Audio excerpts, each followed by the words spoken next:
Hello and welcome to a special episode of The Director's Chair. Season 1, we are discussing the works of David Lynch, and today we are sidetracking from our Twin Peaks discussion because we had finished the original series. And before we do some preparation for the return, we have a special guest today. We have Lisa Solano from I Love That Movie. Hi, Lisa. Yeah, Lisa Sancello. We're close. Oh, sorry, Okay. Sandelo. Totally butchering your name. No, you're fine. Terrible thing. Uh, anyways, Well, Lisa's Cotty, you need to do better. Yeah, thanks a lot, Cotty Hoos. all right, Evan. Evan. Today we are going to discuss the film Dune. Lisa and I were talking, and we were trying to think of a film to come on the show to talk about. And you said you wanted to talk about the recent Dune Part Two that came out. And I was like, well, would you like to come on to the show and talk about the Villeneuve Dune and Lynch's Dune, since David Lynch directed the first film adaptation of Frank Herbert's Dune? So here we are. And of course, I have my lovely co hosts, Kevin and Colin, with us as well to discuss this wildly weird sci-fi cornerstone novel that for decades was considered unfilmable, and even after the release of the Lynch film, many people still said it was unfilmable. And for better or worse, though, I think Villeneuve pulled it off. I mean, there's a lot to like about the Lynch version too, but I think the biggest thing I'm surprised about the Villeneuve film is just how what commercially successful it was. Yeah, I find that really striking too, because it is, I mean, I think the closest analog we have might be the Lord of the Rings trilogy, because it Yeah, feels, yeah. it's another earnest, like mega epic with all sorts of side storylines woven together, and people embrace that one too. I remember when those were coming out, there was some doubt whether or not they would connect with, mainstream audiences, and I think there's similar feelings here. And the first one got released in the middle of the pandemic, so there was theater issues and stuff like that too. But yeah, it's taken off, and Dune is not the kind of story that I think you would expect to resonate with mainstream, big blockbuster audiences. For sure. And then another thing, I know it was in development before Villeneuve finished Arrival and Blade Runner, but I'm surprised that Warner Brothers kind of greenlit the project after Blade Runner was not a commercial success for them. I mean, Yeah. shocker, a sequel to a cult sci-fi movie which wasn't a hit. The sequel wasn't also a blockbuster hit, but still, It still made that, money, though. I want that on record. yeah, It did make money. It just was not the gigantic hit they thought. It wasn't, the Force Awakens like they were kind of Yeah. hoping it would be. But Right. it did make money, as did Arrival. And so, like, they were able, I think, to kind of say, all right, you've got the chops. Let's see what you can do with this. Let's make it a real tentpole event. And I definitely think, during the pandemic, people were looking for things to entertain them. And that film offered quite a bit of escapism, quite a bit of just old school, like, that 75 on Spielbergian George Lucas spectacle. And, it definitely resonated with theater goers. It got people back into the theaters. Like, I was stunned how much money that film made when it came out, because a lot of people saw it directly on streaming because it also hit HBO Max at the same time. But man, even with that going on, that film made serious bank, even though it was on streaming at the same time. Nobody saw that coming. Mhm. And I think you have to really give credit to Villeneuve and his team for creating something that was definitely different from the current crops of films that were out at that time. And definitely, and what I loved about his Blade Runner 2049 is that it was allowed to still be kind of weird and sci-fi and able to go a little hard in the paint in those categories. Not as much as Lynch did, but it's got some really cool, weird, wonderful sci-fi stuff. And as a sci-fi nerd my whole life, it definitely when Dune Part 1 came out, that was my most anticipated film of that year. and that was even a year ahead of, I knew it was coming out. I was already stoked for it in 2019, 2020, just knowing it was coming. So it's really a real credit to Villeneuve and his crew, though, that they made that film so watchable and a lot of repeat business. And then, of course, it sold well on, in the Blu-ray market, and of course has done beautifully on streaming. So, and now you've got part 2, which broke records left and right this year. So obviously they figured something out. And now you've got an HBO Max series coming out and the potential 3rd film down the road. So, Warner Brothers has that thing they've been waiting for a long time, since Harry Potter. Basically, they've got an IP that they can keep banking on, and that's something I think that everybody was shocked that Dune was the project that became that. Yeah. So, Oh, go ahead. no, go ahead, Lisa, because I was going to ask a question after. So go ahead. Sure. I was going to say that I've been a big fan of Denis' work for a long time. I think the first movie I saw and actually talked about on my show was Prisoners. That's a tough film. Which is, it blew my mind. I mean, I loved it and sort of became an instant fan. When I heard that he was doing Blade Runner 2049, I honestly had the thought, I can't imagine another modern day director doing this and doing it correctly, like the right aesthetic. And I think even he said that about himself. But I absolutely loved it, but I wasn't surprised when it didn't make a lot of money, because like you said, like you're all saying, the original one did not either, because I think it's one of those films that it's about something different than what it looks like it's advertising. Yep. Mhm. Although what I loved about 2049 was taking our current fears and current concerns, of the time. The old one was about sort of being afraid of technology. The new one was different, more about identity and climate change and, just different things that were really relevant.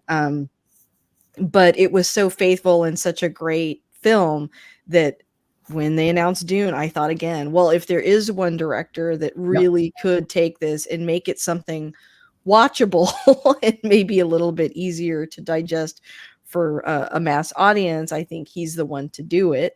But again, I think Dune is also a story that is very much not what you think it's going to be about, and is so much bigger in scope. I think the closest, like you're saying earlier, Colin, is something like Lord of the Rings, where there's just so much world building, so much going on. How do you make that digestible into one film? I guess the answer is you split it up into 3 films. But I've just loved it. I loved part 1, and was shocked that it was so successful. Although a lot of what you said, Kevin, made a lot of sense. I was still surprised that it did so well, but obviously very happy. And now I want to hear Cody's question. So my question was, Lisa, were you a fan of Dune prior to the film? Had you read the book? Had you seen the Lynch version before? Like, how invested were you in this coming to the big screen? So I had a friend a long time ago that I'm not really friends with anymore. But because they made you watch Lynch's Dune. No, but he would talk about Dune endlessly, and so I thought, you know what? Just as a friend, I'm like, I'm gonna read it so that I can talk to him. So I read the book, and I come back, and I'm like, I start just talking about it. Like, okay, now we're gonna start talking about this because I've read it. And he was like, oh, I've never read it. And I was like, wait, you've literally been talking about this for years. He's like, right, I've only seen like the 1984 and then like the miniseries. And I was like, oh yeah, the Sci-Fi Channel. Yeah. Oh, okay. And then there was another instance I witnessed one time online, a couple friends arguing about it. And somebody was like, well, you just don't understand Lynch and you don't understand Dune. And it's just too smart for you to another friend. And so I jumped in and I was like, well, I read it. And it still didn't make sense. No hate towards Dune, but I didn't like sort of making fun of someone else because they hadn't read it. Right. Yeah. Yeah. Said, I'm going to flex and say that I read it. But that's absolutely lame. To be gatekeeping like that is like, I don't like that, especially because people make assumptions about me a lot of times. But yeah, so I've read it. I've seen the 1984 version and the mini series, and I think I've done all those things because I thought the story was so good that it's almost like you want to in just anything that's Yeah. from that. I think 1984 aesthetically is a beautiful film. Some incredible special effects. The series is more faithful to the book. However, there's just when they do the voice, it's hard. Yeah. It's hard. Like Wow. I watched it with my husband, and he was like, "What is happening?" And I'm like, I know. Well, and two, like the Sci-Fi Channel production just didn't have a budget, so it looks like a Right. stage play adaptation of Dune. And so Yeah, it when looks like the BBC Shakespeare ones that they did, it like a looks very or like BBC's all on one set. the Hitchhiker's Guide to the Galaxy. It's like that. And like there are definitely shots where you're like, they're literally on a stage with like a screen behind them. Like it is so obvious is what's going on. And I hate the costumes. Like I think that's the other thing that Lynch's film, the production design of Lynch's film, I think, as much as I love Villeneuve's film, I really do. But I still think Lynch's is more interesting to look at from a production design perspective. And I think you look at Villeneuve's still suits, and I think you can see real inspiration from the Bob Ringwood design still suits. Absolutely. Now, they got the Thopters way better. They nailed that.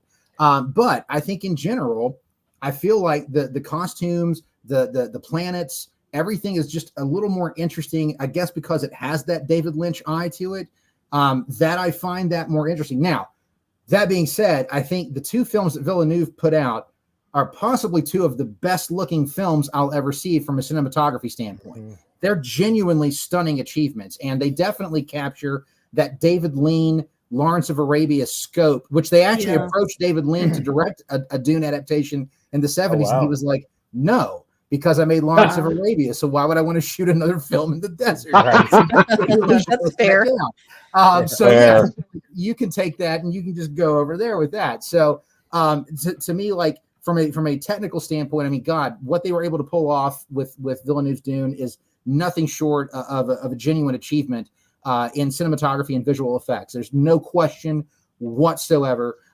They are two of the best looking films you'll watch out of the past 30 years, man. That's no joke. Yeah, that Getty Prime sequence. I know we'll get to that stuff, but the Getty Prime sequence, I was just like so blown away. But I have to. I loved what Elise said about Villeneuve. Obviously, you know, up here we have a special place in our heart for him. He's like, I mean, nobody likes James Cameron, so we all are really proud of Denis Villeneuve. And I mean, I came across him even earlier because he directed this film called Polytechnique. I don't know if anyone's seen it or not. I have actually seen that. It is gut wrenching because it's about it's a true story, and in Canada, it's a huge thing. Like this, there was an event. A guy walks into a Polytechnique class, makes all the men leave the class, shoots all the women. He left a manifesto, killing a whole bunch of women. He left a manifesto about how women, you know, that was totally misogynist. And it's something that we observe every year in Canada as a memorial, right? This is like one of this major event. And then he did this film adaptation of it. And it is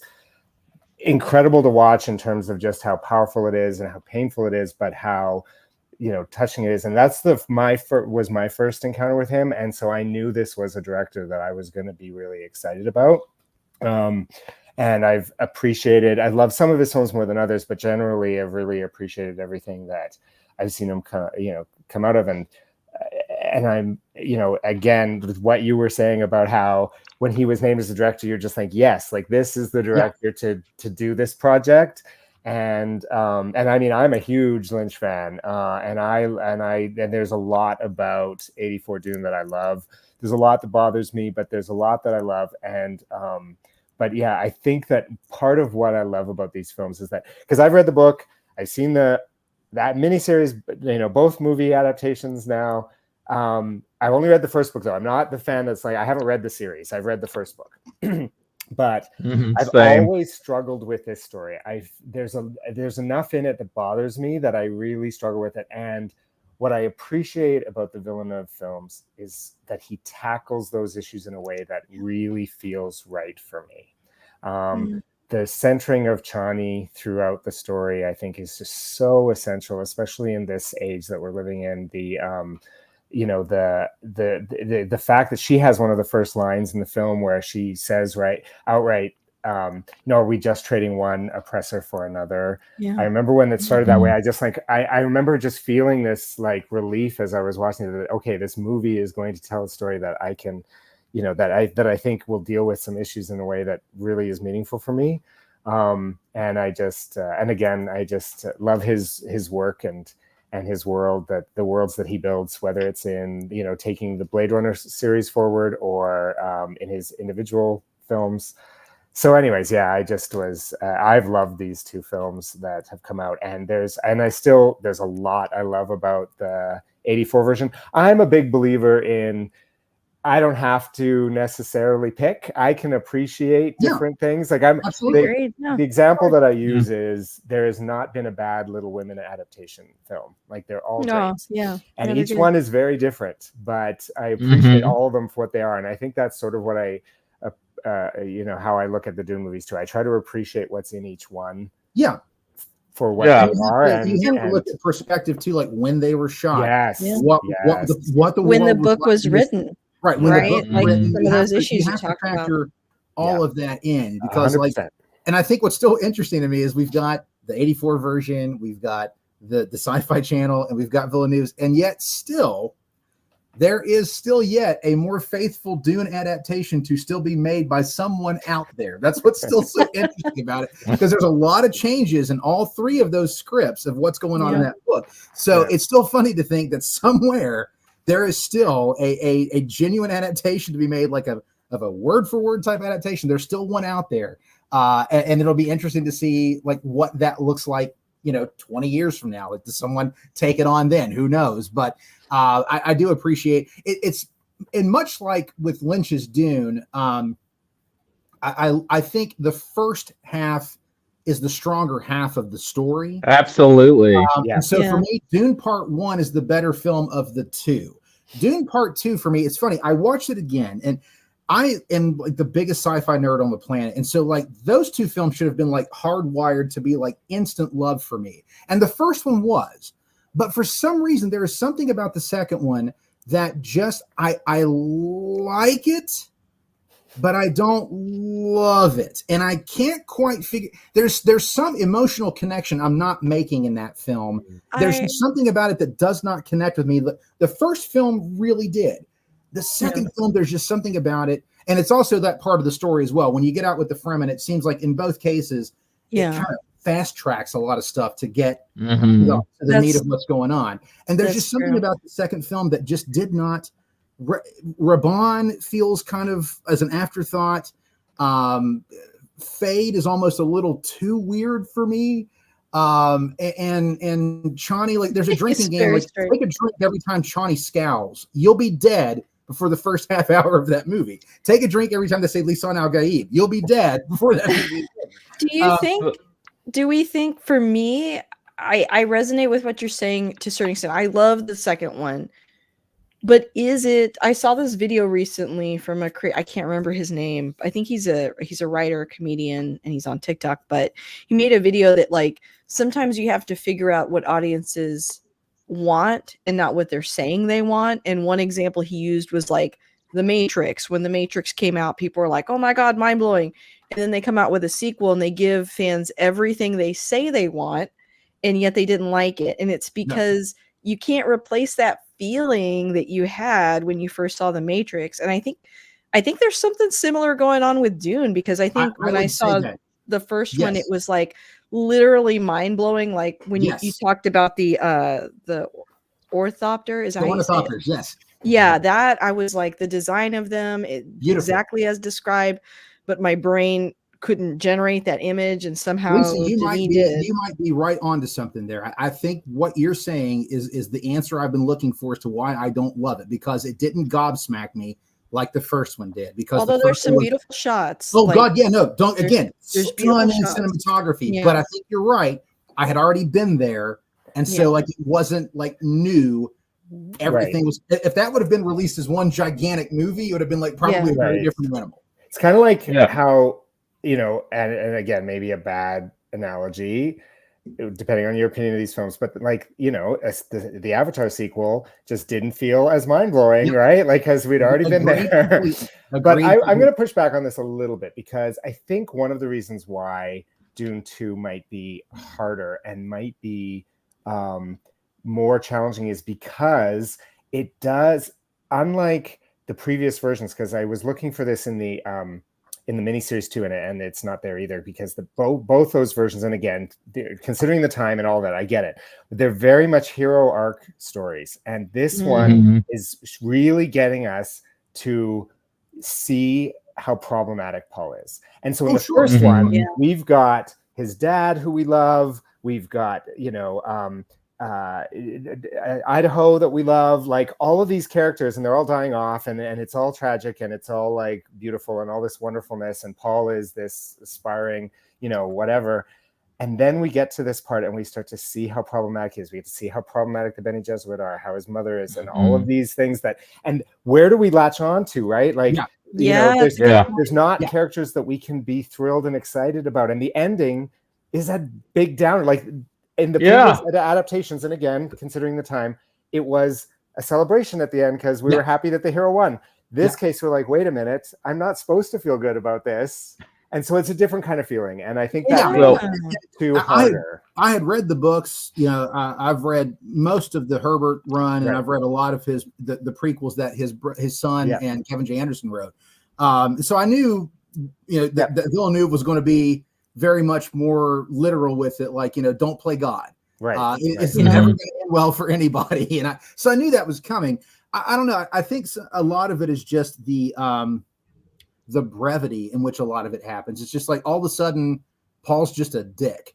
Like and that takes like weeks. Like the he dies and is like out for like weeks, and then he comes back and he's still, but he just wakes up and is like, I'm going to tell everybody what to do, and like you all are going to listen to me, and I know about your dreams, so you're all going to follow me. Let's go fight. And it's just like all of a sudden we saw Gaib, and here we are on Sandworms. Let's go. Although I never felt like. One really good thing about casting Timothée Chalamet, other than he's an awesome actor, he's great, is that he nails, like, I think, Paul's personality in a way that, like, I think that's what, like, George Lucas was trying to do with Hayden Christensen as Anakin, right? Like he wanted.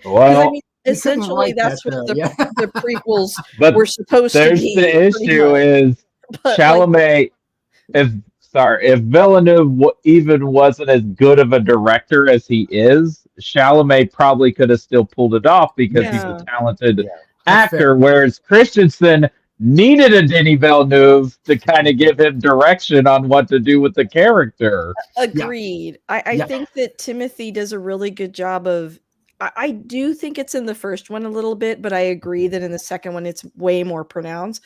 But of not making him seem like a 100% good guy. He's just a guy, a person honestly, that has these powers, and that's confusing and frustrating. And but because he doesn't have like this innate goodness to him, I feel like his turn is easier to buy, I guess. But I'm not saying the issue that I have is completely with the screenplay and not with the direction. It's just a screenplay thing. But I will say the more interesting stuff with him in the second film is when he's not wanting to go south. Yes, I love that. Not make that track. Like that stuff is so good because yes, he's being a regular guy, but there is like a little bit of heroism to that because he knows if he goes down there, it's not just literally, but metaphorically, it's all going to go south. And it's just he's absolutely doing everything he can to not make it. So it's like when that finally happens, it's just like all of a sudden we're there.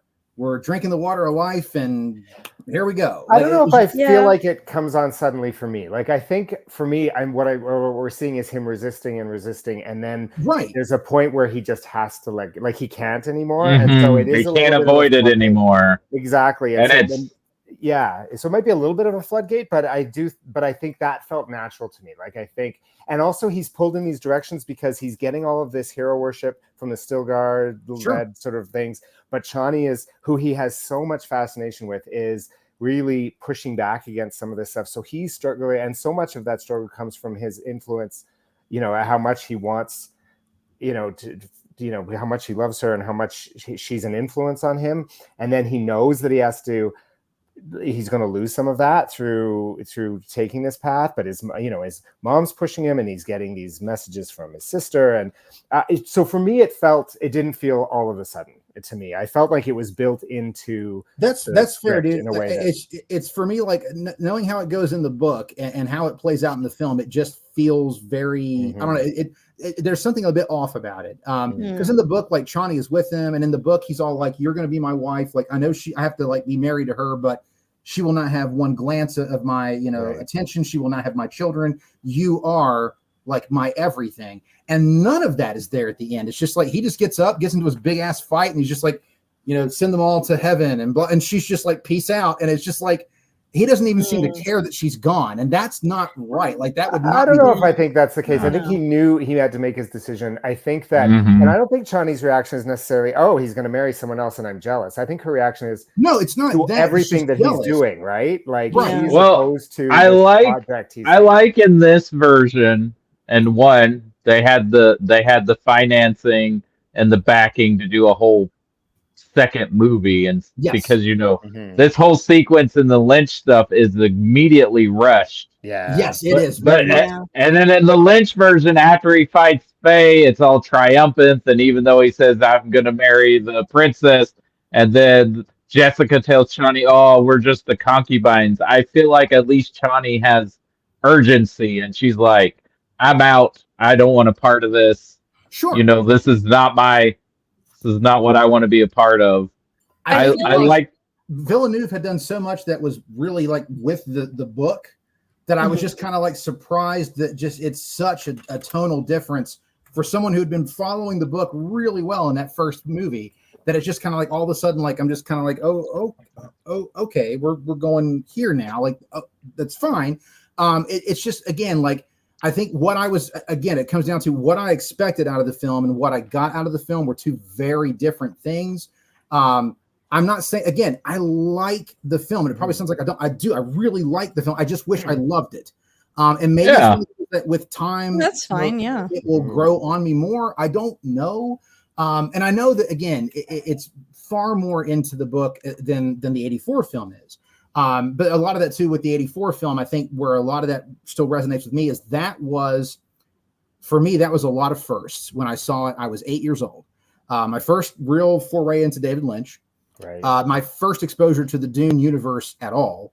And my first like real like adult science fiction film. Not Star Wars, not, all the fun stuff I had growing up as a late 70s, early 80s kid, but real hard science fiction, like weird, crazy out there stuff. And I understand in 84, they were not about to do the ending of the book where Paul is like, really like the wrong thing, like the greatest like backfire basically in history. I knew it was going to have you look at it, it's going to have a more heroic thing because this is a studio film and they got to have a hero. You got to have your next Luke Skywalker. I think even more than that, like politically, I don't think they could have done exactly what they're doing in the book. Not in the era of Ronald Reagan, no. Yeah, it's like just the cultural implications, the religious, criticism. So, it's a lot for back then. Like I don't. And that's the other thing. And again, I'm going to, because I watched I have the Arrow disc of the Lynch. Nice. Dune, and there's a documentary where they have Harlan Ellison, who was one of the screenwriters, and David Anson, one of the few critics at the time to actually give the film a good review. And for better or worse, whatever you think of the Lynch version, Anson's right. Critics criticize Hollywood movies for being predictable and for not showing any originality. They're just, disposable. David Lynch's Dune is not disposable. It's not predictable. No. It's a movie with vision and creativity. And I do love, there are some things I like more of it than the Villeneuve, but the Villeneuve does stuff that's better that's not in the Lynch version. Like one thing I like in the Lynch version is a score by Toto. I think nothing against Hans Zimmer, but I love this is like in the pocket of sci-fi, fantasy, epic music. Yeah, it's one of my favorite scores of the 80s. It really is. Like up there with Vangelis' Blade Runner score. It's one of my favorite of the 80s. And I think for me, like Ellison was a really big surprise defender, because Ellison's one of the most like critical of Hollywood of any science fiction writer in history. Like, he basically hated Hollywood. And I love that documentary quote from him, because he's like, it was a book that shouldn't have been filmed. You know, it was a movie that couldn't be made. And yet it was, and it stands. And every time you watch it, it transports you to some new place that you've never seen before. And so for that reason alone, he actually considered the film a success, which was a huge support that nobody saw coming, because Harlan Ellison hates everything and everyone. Hated, I should say, he's past tense. But it was surprising that he supported it. And again, David Anson's, as his review says for Newsweek, you know, it's stranger and richer than anything in science fiction, you know, that you've seen, you know, in years, like since like 2001. And I would agree with that. I mean, what else since 2001 could you even put in that? I mean, the closest might be Star Trek: The Motion Picture, because it gets a little weird out there with Egypt. That's man, like nothing else went that hard. Like nothing else went And again, with the time, the thing I do love about the Villeneuve film is the diversity of the cast. Of course. Yes, especially because of who they seem to be clearly referencing in the book, with like the names and things that. It's very obvious, and like sort of a commentary in some ways on colonization. And, you know, just Dune tackles so many different extremely relevant and interesting topics that we still think about today, that it's like, yes, there's definitely some criticisms that are very valid. Like, I like the changes they made with Harkonnen's character, because I think before, you know, he was basically a pedophile, but it also felt like a negative representation. I mean, unfortunately, Herbert was a big. What I understand is that the writer was quite homophobic and and especially because of the time. And so, like, now modern interpretations of Harkonnen are like, we don't need that, you know, like to make. So is this, you know, Stellan Skarsgård version? Is he supposed to be like, that's not even a question, or is it deemed he's more hetero? I think they just are silent on the issue. So there's nothing that shows any. I mean, all it shows is that, hey, they just kill people left and right. They're also those people. So, you know, that's been such a trope for such a long time for evil characters to be queer coded, that I think they're like, let's just not. I mean, obviously, that's different from being, you know, someone who assaults people, especially children. But in the interest of just not even going there at all, it's like, maybe we don't need that aspect of this villain in general because of. Well, and that's something I really want to touch on, because obviously, like, this was something. So when I saw Dune like later, like I didn't see it. I was too young when it came out to see it or experience. I had the picture book, which I thought was weird and I didn't understand it. But then when I eventually did see it, I think I sort of watched it as I was in high school, and so I was coming out. I was, you know, at that time, so many representation of queer men, especially, were just so because there was a lot of queer coding in Hollywood, but some of it was really subversive. Like, you know, you could look at Ursula, for example, as this like great almost empowering queer coding. Well, Jafar too. From Aladdin. Honestly, Scar a little bit too. But again, they're always villains. They're always villains. But with this one especially, because it came out in '84, so I wouldn't have seen it till a number of years later. But the fact that he had the makeup, he had all of the, like, because in the '80s, so much of, you know, sort of queer, like the public perception of queer men was around AIDS. And there was this character who was, you know, presented in this way. It was really hard. Like, as much as there was a lot about this film I liked, and I was getting into David Lynch and I was liking a lot of his other work, but it was so hard for me to watch those parts because it just felt so alienating and so degrading. And again, I don't necessarily get any of that from any other work that David Lynch has done. Like, I'm finding it so, like, we had this conversation when we were talking about Twin Peaks about the shockingly, you know, progressive view of the trans character, right? Like, and that was only 6 years later. 6 years later, Like, so maybe it was less creative control, maybe, or pressure from studios. Well, he had control and all of that. Lynch did, but I don't know that Lynch.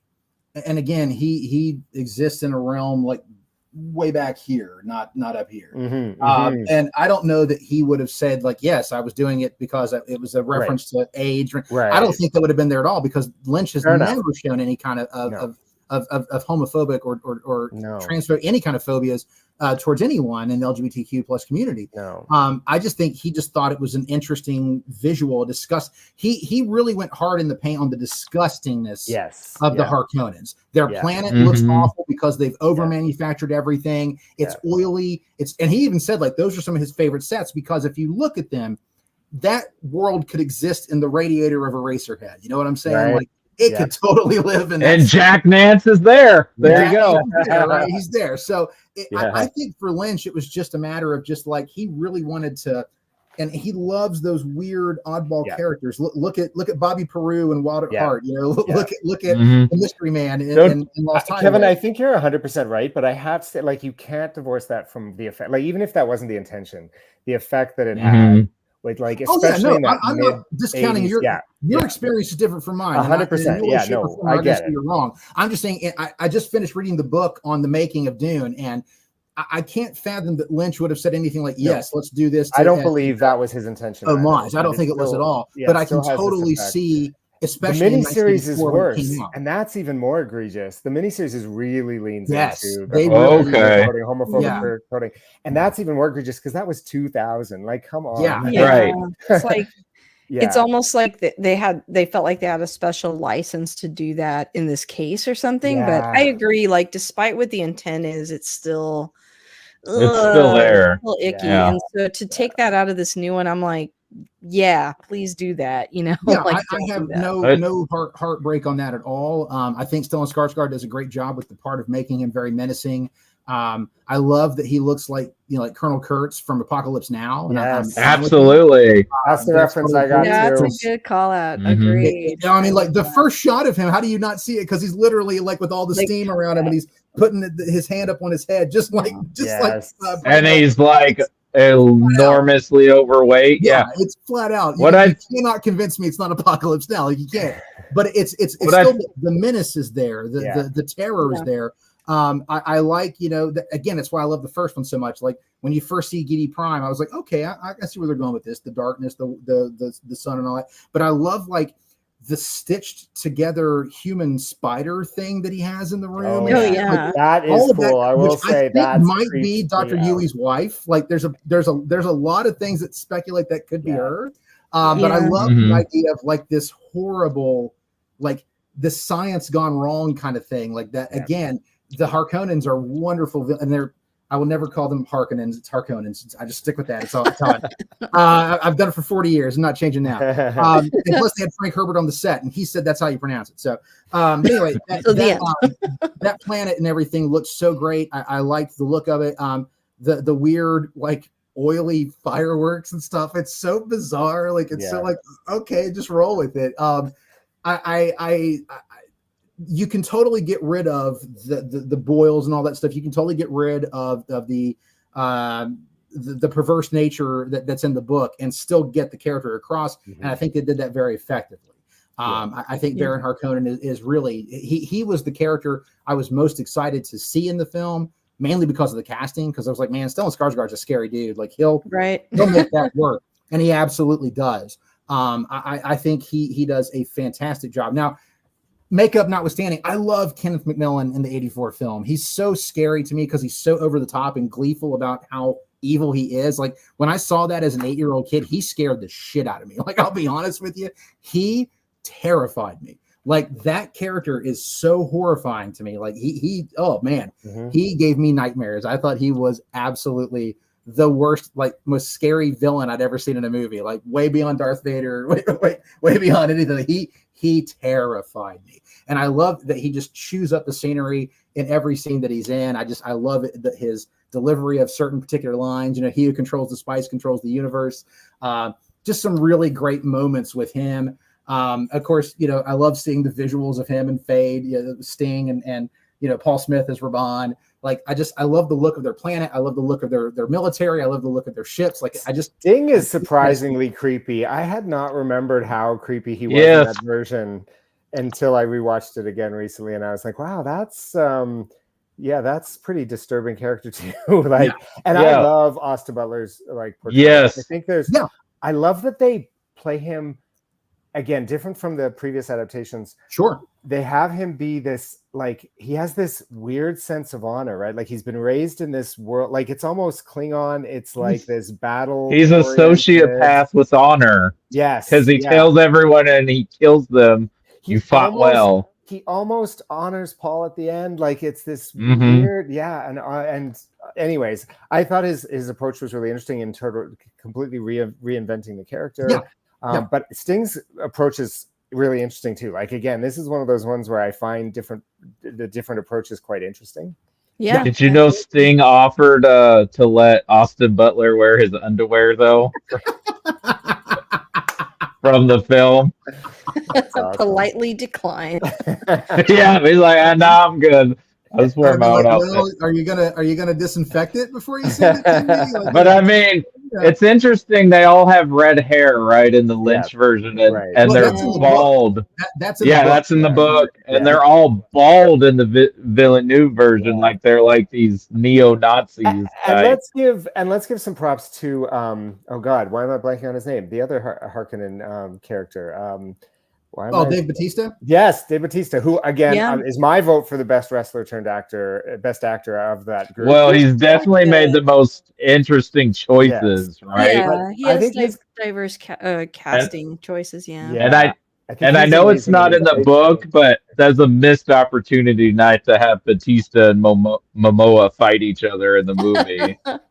But I like his version of the character too. Like I like that there's like he's trying so hard and is not like sort of able to be successful. And you see his sadness around, you know, his sort of perceived failure, and you see him being replaced in a way that you know, again, wasn't something that was really adapted before.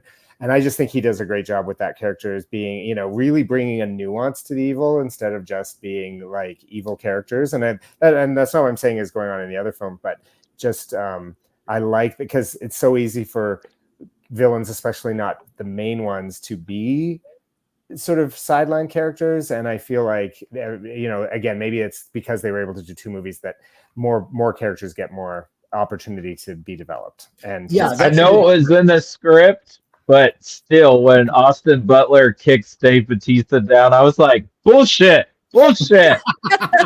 Austin Butler could not fight Dave Bautista. No, Bautista's like twice as big and weighs like probably 3 times as much in solid mass. This is a little bit of a, I guess, like a tangent, but one thing that I really like about the Denis Villeneuve interpretations is the ability to get across the main message while skimming over things that are extremely interesting, but it's almost like the story doesn't have time to really explain it and to only truly explain what you need to know. Like there's just so much they don't really talk about at all that's in the book, like the Mentats and stuff like that. They don't really go into what actually happened with technology. There's just there's a lot that they kind of skim past. And I guess I'd always wondered, because of the 1984 version and the miniseries, like, again, I liked both okay, but I never felt like they quite captured what the book was trying to say. And I feel like these new movies do, while deleting certain things that maybe we don't need to know, but as a fan are a little painful, because you're like, I want them to explain that. I want them to talk more about this. I want them to talk about that. But it's like, I think that these movies do a really good job of that. And I don't think we'll get the extended director's cuts like we did with Lord of the Rings. Because again, I think that analog is there, where there was so much in the theatrical releases they had to sort of skim over. And we won't get that with Dune, I don't think, ever. I think they filmed what they filmed, and that's and that for me was my biggest issue from the 84 to the Villeneuve, is that in the 84 film, like really, and in the book, some of my favorite characters are Thufir Hawat, Gurney Halleck, and Dr. Yueh. And in the 84 film, they're all over the place. Like they're very prominent in that film. And especially Thufir. And then like in the Villeneuve film, Thufir is in like 2 scenes, and then he's just gone. Dr. Yueh, you don't even establish him, and all of a sudden he's a traitor. And I'm like, but who would even care? Because nobody even knew about his connection to the family, other than he said Paul's heart was good before he went in for that test. Like, he's hardly even there. And Gurney does have more to do, thank goodness. And if you got Josh Brolin, you better give him more to do because he's great. Yeah, such a and stacked cast, honestly. But I couldn't stand, like, in part 2, like, man, you finally get Gurney his chance to fight Raban, and you make that fight scene is literally 2 seconds. It's like block, stab, done. And I was like, man, you could have built up. Like, that could have been a moment, man. Like, Gurney Halleck is, and if you've read, I know you haven't, but in the prequels, you really see like what he went through to reach the Atreides and how they rescued him. And that dude has decades of pure hate and so much to unleash on Raban, and to literally just have this big moment. He shows up and you're like, oh man, here we go. And it's like done. I was like, yeah, like that really got that really got me. I was like, man, you've made a 3-hour-long film. You can give me 4 extra minutes in a fight. Like, come on, man. Like, so many shots of sand. You can give me 4 minutes of a fight. Like, I agree. Like, I was disappointed not to see Thufir in the second movie, and I know they shot his scenes and then decided it was too much and cut it. And maybe we will get it extended there. Maybe, who knows? But well, you've also got Tim Blake Nelson, who was cast as Count Fenring. And he was taken out, but I'm like, he shot all of his scenes. So I'm like, I really would love to see Count Fenring involved. Yeah, so maybe we will. Maybe I was wrong about we're not getting an extended cut. But no, I think you're right though, because I've not heard them say anything about a director's cut. Lisa, you were the one that wanted to speak the most about this. What is, I guess, your big things that you want to hit on with the film? Because I know that it was definitely your pick. So what do you really want to hit on? I don't know. I mean, I think everything we've been talking about in covering both movies is very interesting. I don't know that I had the concerns around the pacing or even the characters. As far as what I've read Dune Messiah, and then I think Children of Dune is the third one, right? Yeah. I will admit that around Children of Dune, I started to disengage a little bit. That's like it starts getting it gets pretty strange at that point. But I liked those first 2, and I think I even misspoke earlier that he's doing 3 movies. Really, I guess the first 2 are the book, and then Dune Messiah is the name. Yeah, Dune Messiah will be the third film, which I'm very excited for, because I really like Dune Messiah as a book. I think there's a lot of interesting things going on there. The turning against Paul within the Fremen is really interesting. Alia coming into power, like, and her weirdness, like there's some great stuff in that book, and the return of Duncan Idaho as the Gola. So like you've got some really big moments in that book. I think that'll be a hell of a film. I do. Yeah, I think that enough happens in the second part of the book, I guess, that I was excited to see in theaters, that I really liked it. I liked a lot of the casting. I thought visually there were a lot of very interesting scenes. And, where I think the first movie you could walk away with, like you said earlier, thinking that Paul's a hero, this is where you really see who he actually is going to become, and how, and it just makes you think about, right, figures in history, like, were they problematic? We have this really rosy view of our heroes, but they were really just people. And what does that mean? And like, how dangerous is it to get so behind someone and their cause and that religious fervor and what it's going to lead to? It's just, I just think that the Dune story is so interesting and so layered. I mean, I've heard like funny videos sort of describing like the whole plot as like how absurd it is, and how like I think someone like me almost considers it hard sci-fi, but really it's kind of just fantasy. It's not really, there's no science, like it's magic in a lot of ways. But I think any more of that world building I'm just interested in. So I liked the second one a lot because it was the progression of who Paul's going to become in the third one. And I think it's awesome that we get a third one, because to me, the story is really not complete without seeing who he becomes, because I think that's one reason why they center it all the time around Paul. And in the second one, it starts to kind of not be centered on him anymore, is because it's not really about Paul. Like, it's not about Paul in the same way the first Star Wars movies are about Luke, right? Like that's kind of a more, I guess, like Hollywood and kind of typical type of storytelling that we're used to, but I feel like nowadays, with shows like Game of Thrones or, Battlestar Galactica, I feel like there's been shows that are bigger, in scope and covering a lot more things, and there isn't really like a main character. So I really like that about the second one, is that we're kind of going into that direction. The first one was really more about Paul. The second one, I think, is less about him and more about everything else. Well, again, the centering of Johnny, I think, is so essential to what makes 2 work for me too. Like, I just think the way, because she's a way into the Fremen that's different than the other Fremen characters, but she's also, it's a way into Paul's story that you see he's not because unfortunately, and again, reflecting on the time, but I mean, Sean Young's Johnny is just like, I struggle so much with her in that one. And the miniseries doesn't treat the character a whole lot better either. Like, I'm not sure it does even. Maybe it's even worse. So I really love, and maybe and it's not just because they cast the biggest star as that role, right? Like the fact that it's Zendaya is a part of that. But she, it feels like a way that you see the diversity within the Fremen. You see that there's conflict there. You see it makes the Fremen less than just the background characters to the noble savages that they're sort of portrayed in the Lynch version.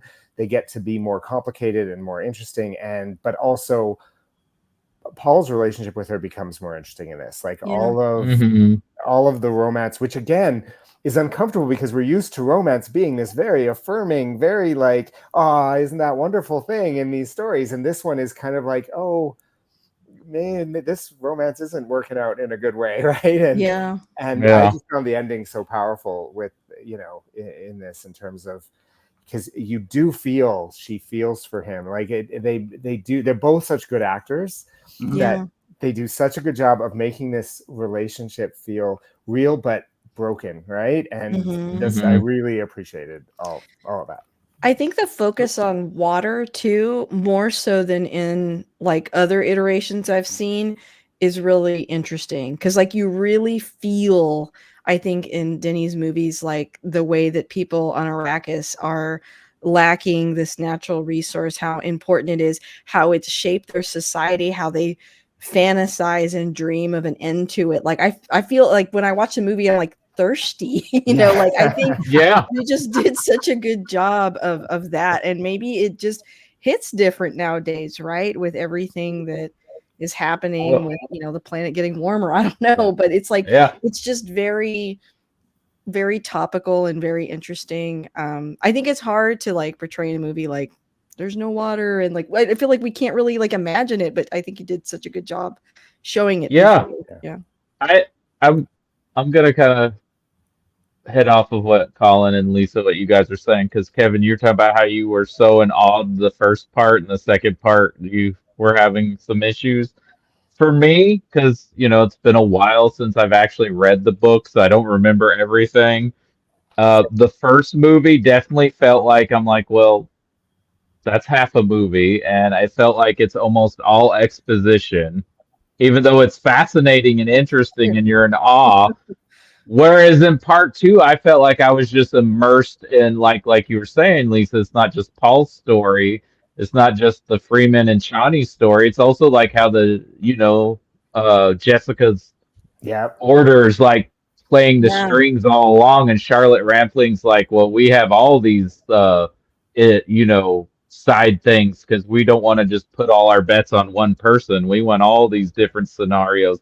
And I want to ask you guys a question. I don't want to get too political, but like in the Lynch version and other interpretations of the Emperor, it's very it's a very more showy appearance. But we cast Christopher Walken as the Emperor, who, nothing against the great Christopher Walken, but he is getting up in age. Are they kind of making a statement about like politicians being elderly, and maybe they maybe. I mean, his character is interesting in this, I think, because of his lack of power. He's at the center of power, and yet he has so little. Like, and his daughter is you can see her eagerness. Like she's a way more interesting character too, I think, in this than adaptations, And because she really steps up in the next book. Like Caroline is a I'm very really major excited to character see where that in goes. Dune Decide. Well, again, you don't cast Florence Pugh, right, to just stand there, right? No, no, you cast her so that Timothée Chalamet can marry her instead of the person he really loves. It'll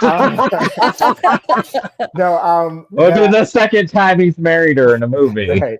But I want to defend the first one a little bit in that one of the things I love that I never got out of the other ones is Paul's relationship with Duncan Idaho and his relationship with Bernie. Like, I find that, like, just the energy that Chalamet and that the actors have together. Do you know what I mean? Like, I just felt so, even the scenes with him and Oscar Isaac as his dad. Yes, like Oscar Isaac is it hurts. It hurts, right? It's like that first episode of, I keep saying, I just keep comparing it to other IPs, but like, to like Game of Thrones, it's like, here are all these characters, you love them, there's this paternal connection with multiple like male figures in his life, and then it's all like ripped away, and it's very jarring and upsetting. And to defend the 84 version, like, so there's like, they were very like, and again, some of it had to do with what they had to work with, but I mean, the Lynch's version feels very much constructed. Like, there's a, they're on sets, they're beautiful, it reminds me a lot of Metropolis. Like the old, I can totally see that. Or the original Batman, how it was all these great models and sets, and it's very beautiful. Whereas the Villeneuve, didn't Bob Ringwood do something with Batman? He made that suit. Whereas the Villeneuve one, and again, this is where I can appreciate both for different things, because the Villeneuve one is very real world. Like, it feels like, and the Lynch one is very much, okay, we're always hearing the voiceovers in the heads, we're always hearing their thoughts, and they're explaining to themselves in their heads. Whereas in the Villeneuve one is more show don't tell, and it's more we're getting the story more through. So again, different approaches to storytelling, but you get to different results out of that. And I think that's what's fascinating about watching them again, back to back, because you get different ways of experiencing the same story, right? And there's no wrong way to experience it, to your point. Correct me if I'm wrong, guys, but what I'm getting from our discussion is that maybe the Lynch version got the look of Dune, and maybe the Villeneuve is hitting more on the themes of Dune. I don't know if I think they both, like I said, I think they're different ways of visualizing Dune for me. It's hard to commit to one.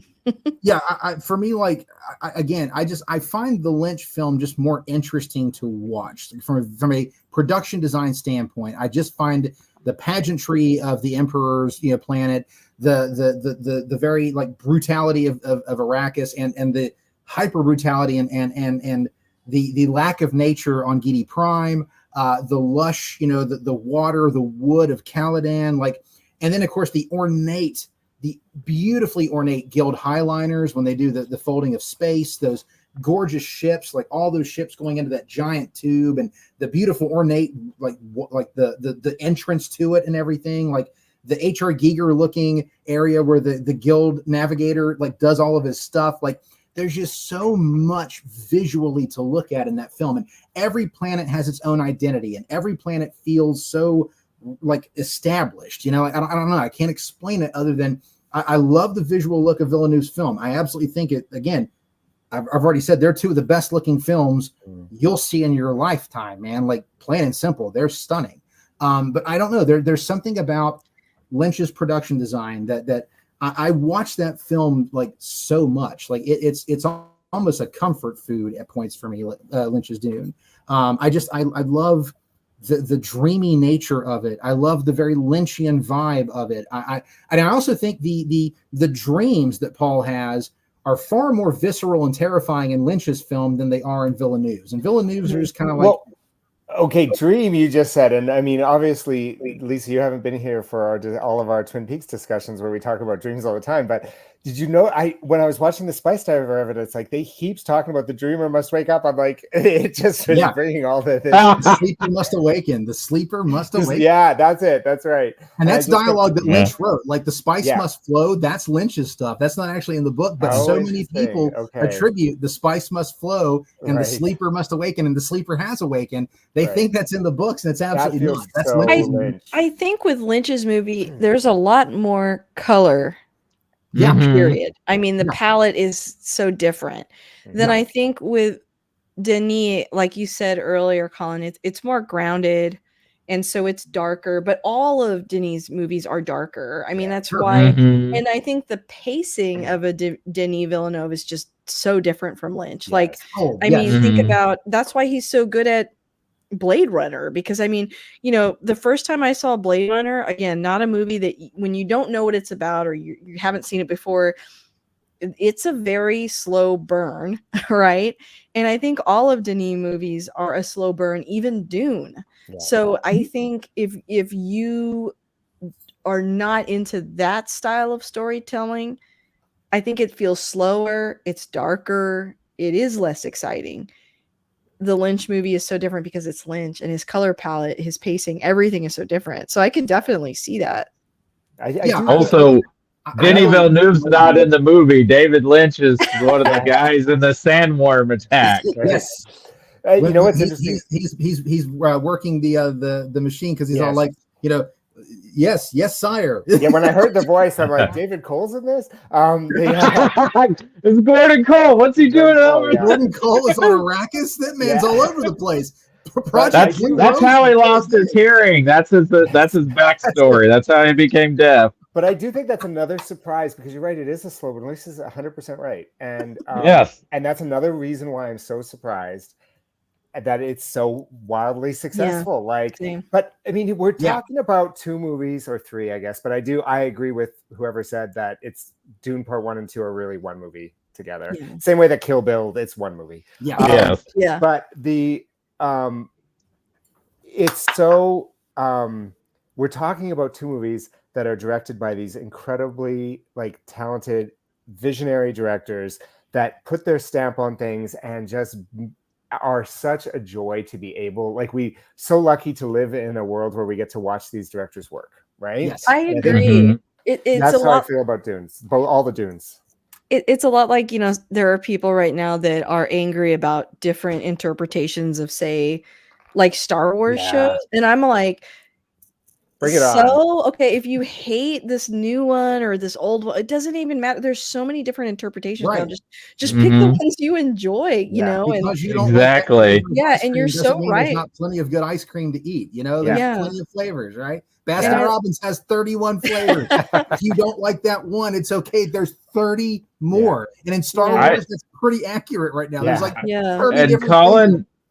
You're right. I mean, these are both, you know, visionary interpretations of something from 2 different artists with different palettes, but they're both incredible filmmakers. Yes. Right. And I'm glad you said that, honestly. I think, anyway, go ahead, Cody. And, you know, if you prefer one over the other, fine. And that's okay, because they're both out there. You know, obviously Lynch didn't get to fully realize his vision because, you know, Dino De Laurentiis wanted a 2-hour movie in the theater, and they were wanting the Spice Diver edit, because I think it's the closest we're ever going to see to Lynch's true director's cut, and it's truly jaw dropping. Like, I would recommend to people, if they're going to watch the Lynch one, to watch the Skydiver. It's on YouTube if you're ever curious, Lisa. Okay, I'll check it out. I would be interested. Break it out into 4 chapters, so it's kind of like 4 chapters. Oh, that makes it easier to. The person who did it did a bang up job. They did an amazing job. Okay, they found literally every piece of footage that has ever been found. And then what's really funny though is this past year, Max Every created a fantastic book called A Masterpiece in Disarray: The Making of David Lynch's Dune. And he literally interviews everybody who's still alive, including David Lynch, for this book. Lynch it's probably hard for him. Yeah, he does not like. I mean, it's a big win. But what really great is one of the actresses who plays one of the background Fremen characters, Molly Wren is the actress's name. She is the mother of the two boys. When Jamis is killed, that's his wife. She's Jamis's wife. Oh, okay. And I can't think of her character's name off the top of my head, but she's Sure. there.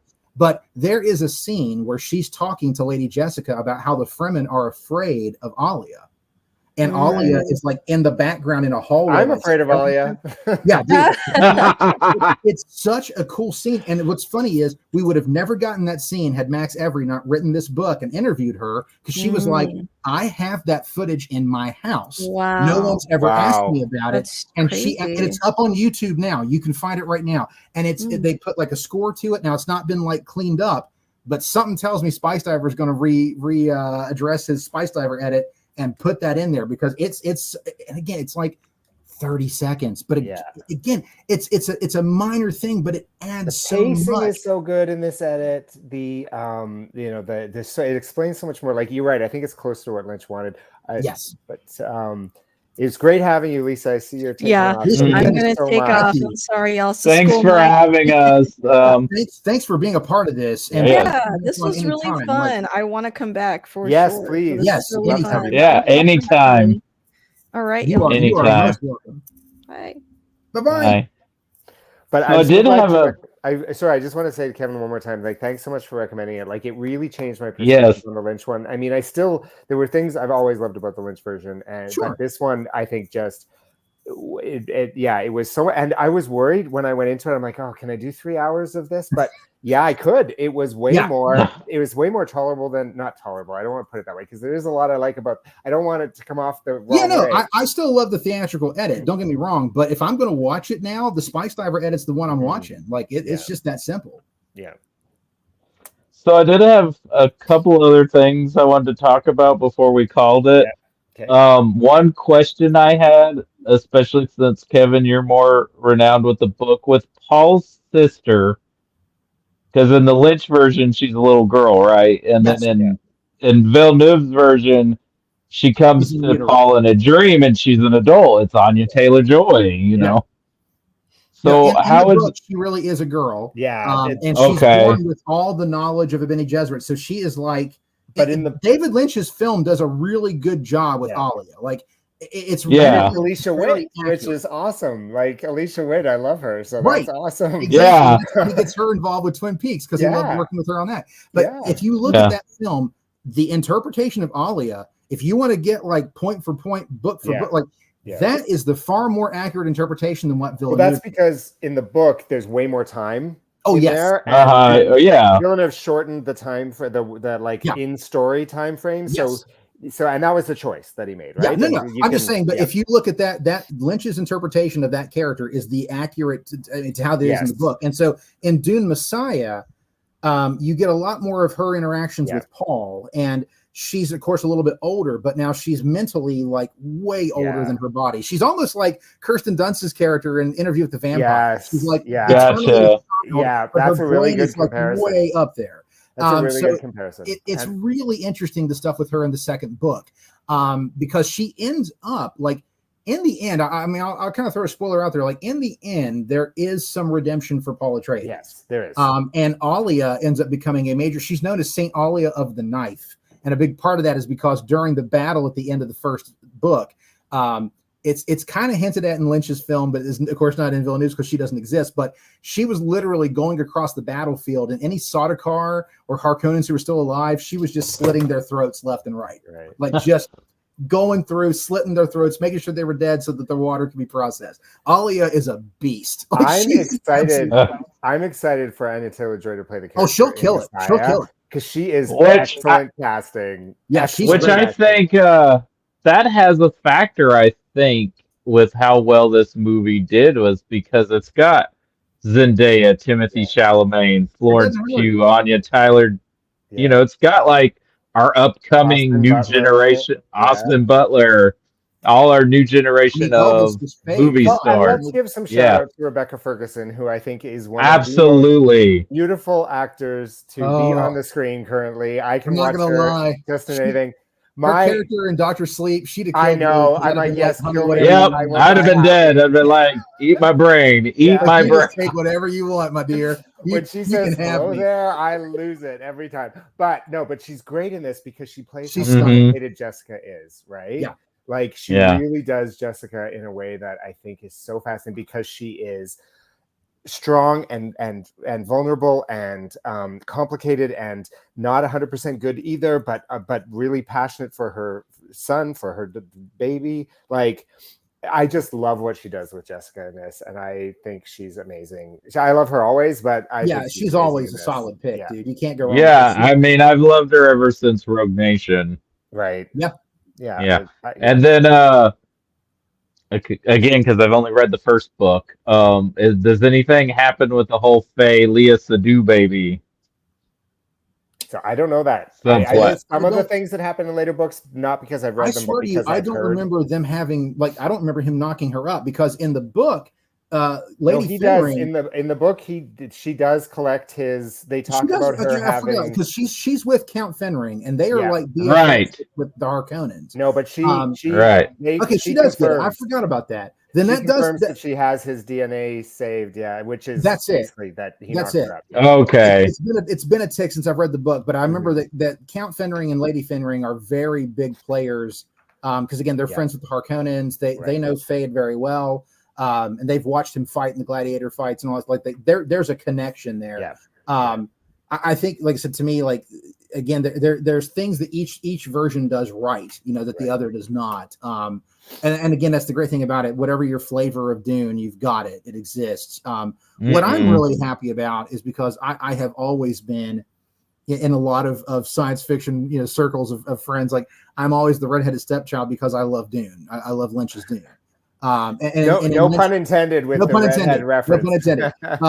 No pun intended. No pun intended.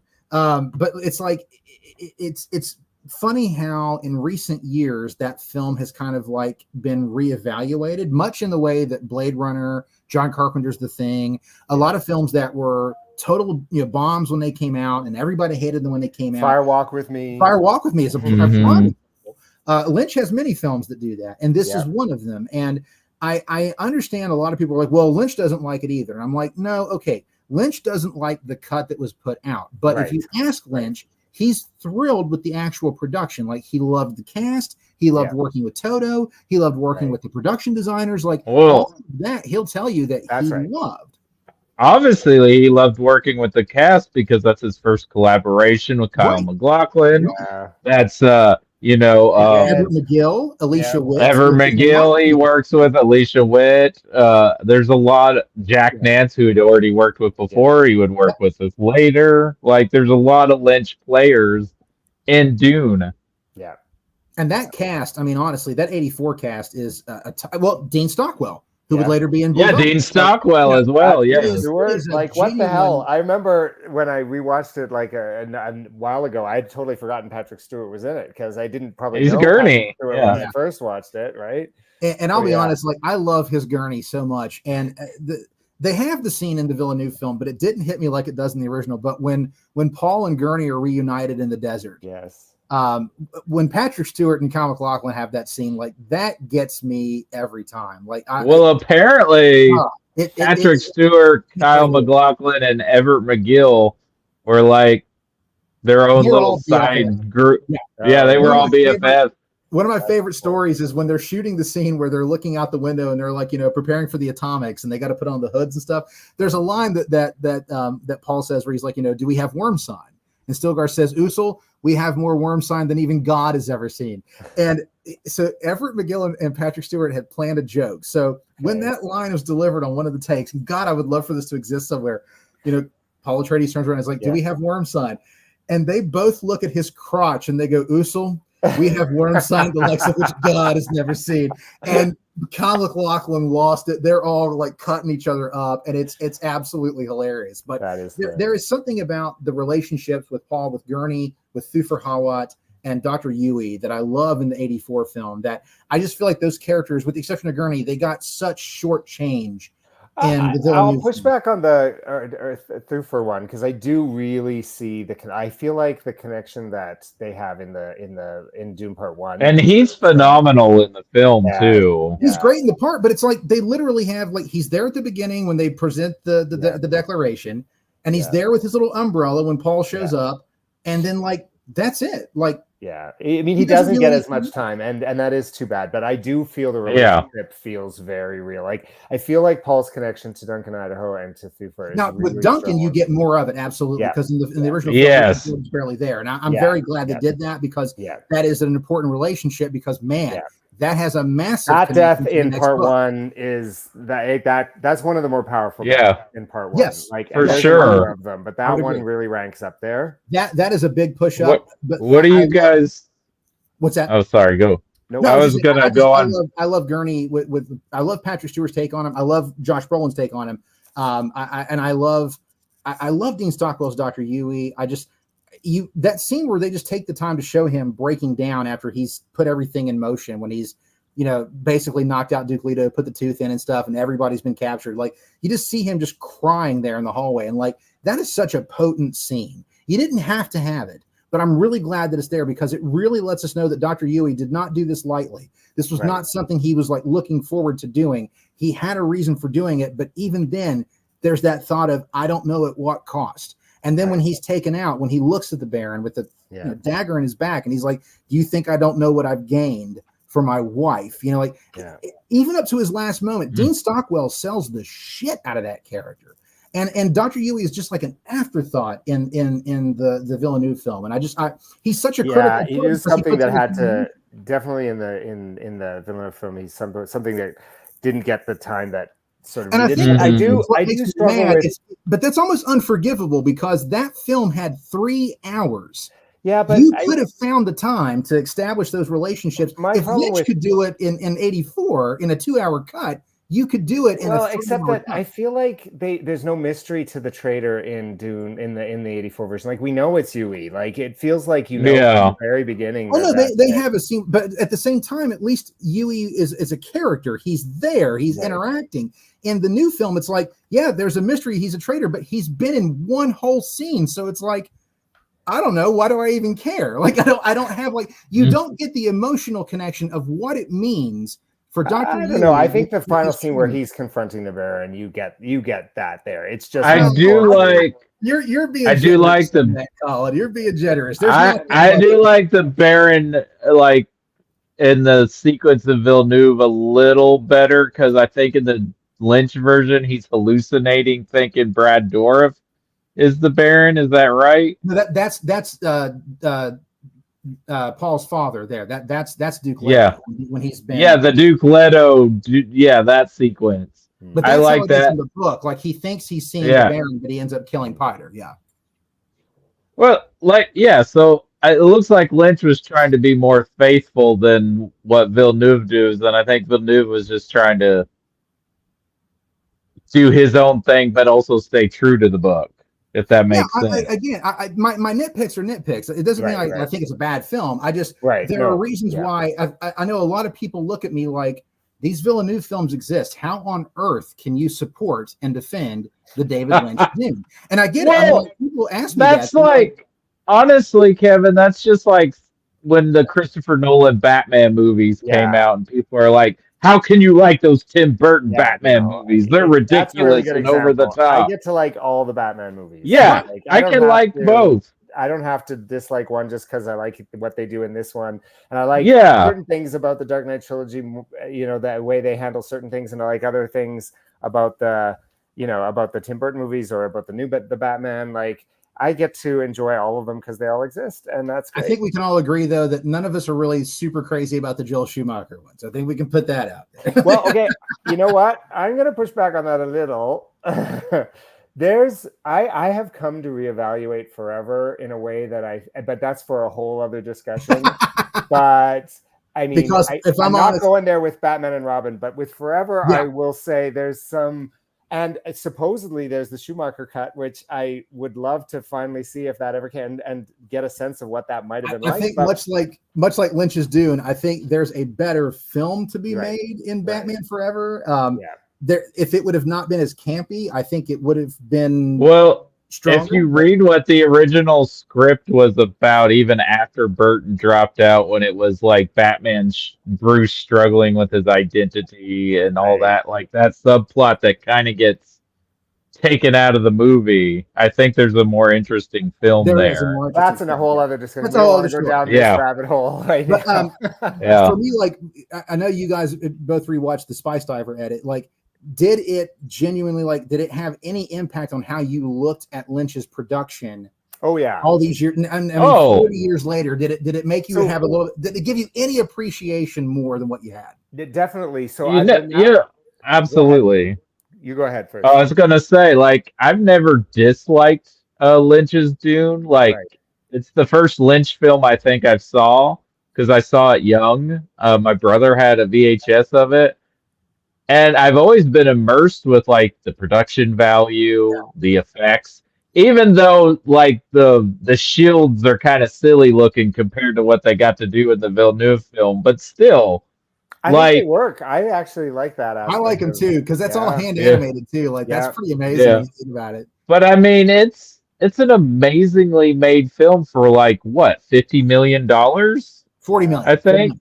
40 million. Yeah, that's incredible. That's all. Well, and keep in mind, edit really short. Like, so the analogy I'll use using another, superhero reference is, I got on Blu-ray the TV really extended, the version that was shown on TV of the Superman the movie. Yes. And I remember like having it on VHS, like having taped it off TV, and watching those scenes and having all that back. Yeah. And I'm like, wow, there's so many pieces that connect just this one little idea to this one that were out of the theatrical cut. And that's what this really reminded me of. And it's like so much more cohesive, so much. The story flows better. The pacing is better. Like there's just so much about it. And you're right. It's not David Lynch's cut, but it's probably closer to what he imagined. And so for me, it was definitely a, this of David Lynch's Dune, this is my now preferred version. Agreed. Yeah, and at least there's more of the second chunk of the book. Like it's still rushed, but there's more of it because I feel like in the theatrical version they nail the first half of the book and then it's just like, all right, we got to get to the end. Yeah. And again, when you take a 3-hour cut and put it into the 2 hours, that's what's going to happen. I will say this too, it's my love of practical effects and stuff. I still prefer Lynch's sandworm designs to the ones from the Villeneuve. I do. I like the sandworm designs are awesome. I don't know if I agree with that, but they are really good, especially for the time. Like I was really impressed watching this again, how good the sandworms looked. They look great, and that's Carlo Rambaldi's team doing that. I love that, and I also like too that they're more above ground when they go in for the final battle. That they're not like you're kind of surfing on the sand with them. I like that they're far more up. Like I just really dig that. That visual is so crazy cool to me. And I also love because Villeneuve was talking about it. He told his production designer, if you can give me a design that I think's interesting, we'll put it in. But I love that Lynch gives us that third stage guild navigator. I love the design of that creature. It's so fascinating and so weird and so creepy. And when you know that that's a human who has evolved into this thing, like I love that design. It's that part I found interesting doing the rewatch of all three versions because their role is so different in each one. Like if you go back to the miniseries, they're the ones telling everybody what to do. Like the Bene Gesserit take a back seat, the Emperor takes a back seat. Like they're the ones saying, the Atreides are getting out of control. We got to bring them under control. You do this, Emperor. And then the David Lynch version has them be, has the first of all the weirdness and the body horror that's sort of associated with that, but also they have more agency. And then Villeneuve has chosen to just really background them so that they're this mystery, this thing that exists that they refer to, but you're not sort of sure where they are. So it's just and they'll have a bigger showing in the next book because the next film because then there is a major player. And wasn't Tim Blake Nelson supposed to play Léa Seydoux's husband in the Villeneuve? And they cut his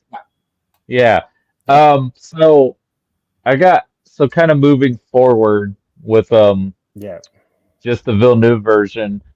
Do you guys think this is going to get quite a few Oscar nominations? It's hard. hard when a movie comes out so early, right, to stay relevant. But I do think, with its success, It still and gets also talked its about. cachet, right? Yeah. Like it's got that. It's maybe it's four corner. Like it's weird because it's not really for kids, but so it's maybe not totally four corner, but it does bridge the gap between blockbuster movie audiences and art house movie or like prestige film audiences. So maybe I think it'll get nominated. It's going to get nominated for your score. It's going to get nominated for sound. It's going to get all the like visual special effects stuff. It's going to get all of that nomination, and most likely, and it should get a nomination for best cinematography. I'll be stunned if it does not. Yeah, I think it'll get a best picture nomination. Now, here's the thing. I think they are not revealing, even though they said they're going to make it. They've already announced that Denis Villeneuve's next movie is coming out in 2026. Right. A lot of people are speculating that's Dune Messiah, but a lot of people are speculating they are not saying it's Dune Messiah because they don't want them to hurt Dune Part 2's chances of winning an Oscar. Because he did say that he wanted to do a different project before coming back. He did. And it is like Paul should be older when we get to it too. So there's that. It would give time for Alia to be born and to grow up a little bit. And you've got the TV series getting ready to stream next year. So you've got some stuff. You've got content going on in between that and the next film. Right. But I do think, it's interesting. Like, I think if this had come out in November, it would be definitely Best Picture, maybe even Best Director. But because of the timeline, like it is hard for films that, and I say that when, films like Everything Everywhere All at Once came out early in the year and ended up still winning all the awards at the end. So it's like, there's no science to this. But I think a lot of people are thinking the reason they're not announcing it is they don't want the Academy to be like, well, if there's a third one coming, they don't want them to do what they did to the Lord of the Rings. Return of the King. Yeah, exactly. It's gonna be like, you gotta wait to see if you stick the landing. That's fair.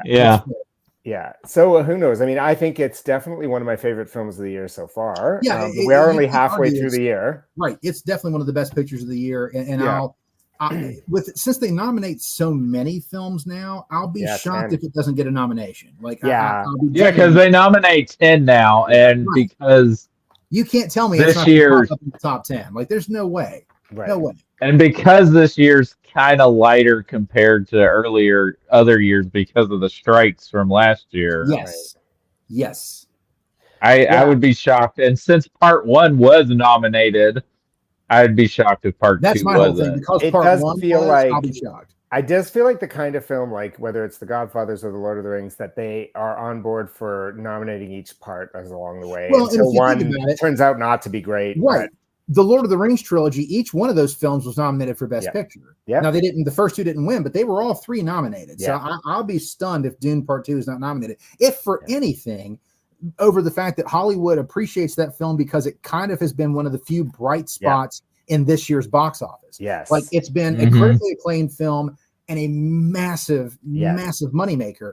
And in a year where so many films that people thought were going to make money did not, Fall Guy, Furiosa, and there's so many others. Like, I'm telling you, I'll be stunned if it's not up for Best Picture. Now, will it win? I don't know. Yeah. But I think it definitely gets nominated for Best Picture. I could see it being nominated for Best Screenplay, and I could see Best Director. It sure as shit better get Best Cinematography, though. Like, that's the one thing it probably will not get nominated for is the acting categories because I would agree with that. I would agree with that. Well, it's too ensemble. There's too many. Like, how do you pick up one actor who deserves to be nominated? There's so many good roles in here. They're also well cast. They're also good in it. Just like the first one, nobody got nominated for acting, and it's just because if they had a cast award like the Screen Actors Guild does, then I could see that happening.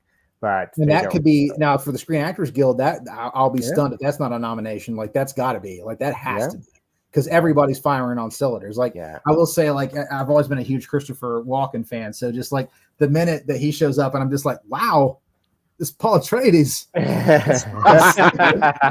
just want that, like, hey, that's a big worm. Are they riding it? Wow. See, and Christopher Walken was one of the best part of the Tim Burton Batman movies too. I Dude, love that's that. Absolutely. I love He him. might be my favorite villain of the Tim Burton films. Just like Me Bruce too. Wayne. I love him. What are you Why doing are you dressed up as Batman? Because he is Batman. Was. Yeah. I love that. There's a whole Oh. other thing. I will say right now, Batman Returns is one of my favorite Batman films of all time. Yeah, I love it. Much like how I Yeah. feel about Dune, everybody doesn't understand why I love Dune, and for the longest time, nobody understood why I love Batman Returns. Like it's just like they just didn't get Yeah. it.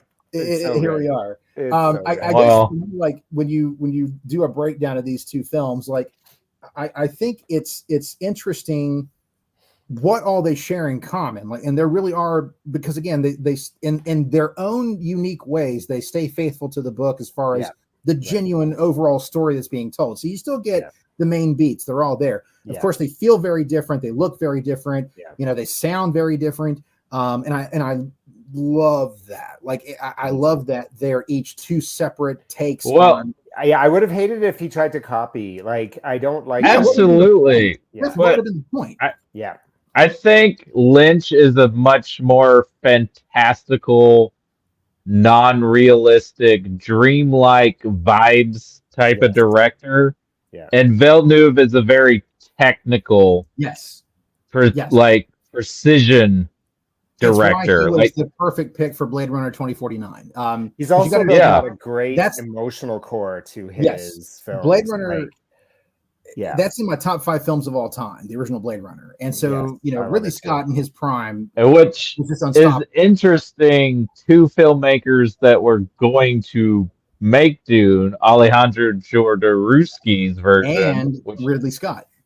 Ridley Scott, which I would argue that Jodorowsky would have been vibes and more fantastical, and Ridley Scott is a very precision filmmaker as well. I'll say this: have you ever seen the Jodorowsky, like the documentary about? his I film? watched it last didn't week. get a chance, but, I will say Yeah. this: had it been made, it would have been the most fascinating failure in the history of cinema.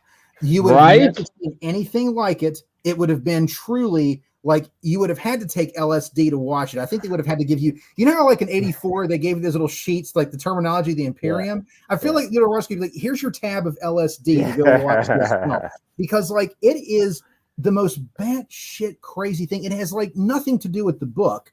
Like it's all over. Yeah. Like Paul is produced by blood and not sperm, and all. It's so bizarre. It's so weird. And then the planet becomes like an entity at the end, and it travels through the space to save people. And like, he was going to cast his son as Paul and Salvador Dali as the Emperor. If you've not, he put his son Brontis through like months of hardcore 7 days a week training, sword fighting, wrestling, like he was going to make him the most perfect Paul Atreides, but he put him through the ringer to get him ready. He literally was like giving people whatever they wanted. Orson Welles was going to be Baron Harkonnen, and he was like, "What can I do to get you in the film?" And he's like, "Well, you love eating at this restaurant, right?" And Orson Welles is like, "Yes." He's like, I promise you this: if you're my Baron Harkonnen, I will make sure that every day you have food catered from this restaurant to you on the set." And that was part of his deal. And Orson Welles said he would do it. Wow. Salvador Dali demanded that he get paid $100,000 per minute for anything that he was on. So his plan was to shoot all of his stuff in like a couple of hours, and then create like a puppet robot dummy of Salvador Dali for like behind the head shots to be in the rest of the film. Dali had this whole idea that the Emperor's throne needed to have 2 dolphins with their open mouths, and they were his restrooms. One, as he literally put it, one dolphin holds the pee-pee, the other dolphin holds the caca, because the two should not mix. Oh, man. This is how bad this film was going. Okay, you had Mick Jagger was going to play Fade. Wow. Floyd was going to score, I think, one of the... He was going to do a different band for each planet. A different band for each planet. Okay. They had, for your production design team, you had Chris Froud, H.R. Giger, and Dan O'Bannon. Yeah. So 2 people that would make Alien with Ridley Scott. Exactly. Yeah. I mean, Jodorowsky's Dune is one of the most, like, it's And he has the whole script storyboarded, like it's like the graphic novel. And I'm like, at this point in the game, dude, like someone like I would love like Studio Ghibli to say, you know what, we want to take your book and make that into an animated epic, and just go for it. It needs to be animated. You can't do it any other way. No. But man, the designs are stunning, because I mean, you've got some of the top premier science fiction designers who were doing work in heavy metal and all that at that time. Like, it's so insane. And he wanted to make it like 15 hours long. Like, it's bizarre and fascinating. And like I said, would have been the most fascinating failure in the history of cinema. Like, you wouldn't have been able to take your eyes off of it. But at the same time, you'd be like, your brain would be like, none of this makes sense. Right. What are we watching? I know, it would have made Lynch's Dune look like a regular movie. Yeah, Lynch's Dune it would have looked like The Straight Story, man. Like, it was completely normal and almost kind of like boring compared to that. Like, Speaking of that, what is our next director's chair? I believe it's going to be Wild at Heart, guys. We talked about Wild at Heart, and then Lost Highway and Mulholland Drive, and I've got my copies of Mulholland Drive and Lost Highway from Criterion. I just got to get me the shout copy of Wild at Heart. Okay, well, I'm excited to read those ones, because it's in it for me. So yeah, I'm really, and two of those. Yeah, I don't think I've seen Wild at Heart since high school. So oh wow, I've seen it more recently than that, but it's still been a long time, far more longer than Lost Highway and Mulholland Drive, because I revisit those ones more often. Yes, Lost Highway is my favorite Lynch film. Like, it's the god tier Lynch film for me. But I really appreciate taking the time to talk about Dune, because it is one of those in Lynch's filmography that so many people want to skip over, or they don't want to acknowledge it. And I hate that, because there is so much effort put into that film. Like, every frame of that film, there is something going on. There is some beautiful design work. You know, if you've not ever seen the making of it, there are some shot compositions that they do with matte paintings, and they used one of Mexico's premier matte painters, Emilio del Ruiz, and he literally had people on a soccer stadium field for the Atreides when they're landing on their ships and they're coming out into the sun. That was all shot on a field, and he's got the matte painting around that, and it's so composed perfectly.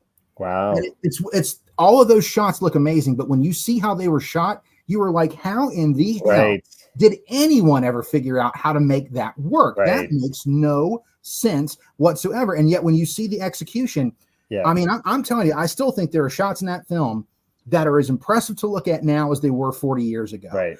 I think absolutely. The guild, when they land at the Emperor's Palace in the opening scene, when they're walking out of that ship, that was shot in the same compositing style. And those shots look so clean. They look like they built some 50-foot tall ship for them to come out of. Like, it is so good. And again, the puppetry work, the guild navigators, the baby Alia coming out of the womb and shit. Like, I mean, like, all of that is handcrafted. All of that is being done in camera. All of the sandworms, like, that stuff's amazing when you think about that. They shot all of that in Mexico at Churubusco Studios. They didn't have the Hollywood studio system. They had so many issues getting their materials sent in because border control would keep them from getting the stuff they needed to get. So they would have the actors put like fabric and plastic and stuff in their suitcases on the plane so that wouldn't get checked by customs. I'm not kidding. Like, when you read the making of that book, you're how did this film get made? They had power outages all day, like all throughout the day. So they're using all these studio lights. Well, about a couple of hours every day, they would go dead because of power outages in Mexico City. And weren't they also only filming from like 5 a.m. to 1 p.m. because of the heat? For the desert scenes, yes, because they were really shooting out in the deserts in Mexico. So like that stuff's legit. Like, and then of course they were burning tires to get that black smoke effect. So like people were passing out. They were, Kyle MacLachlan talked about, like, he got a whiff of that black tire smoke down his throat, and he couldn't talk for like a day. Like, he couldn't talk. They hell to make it. They really did.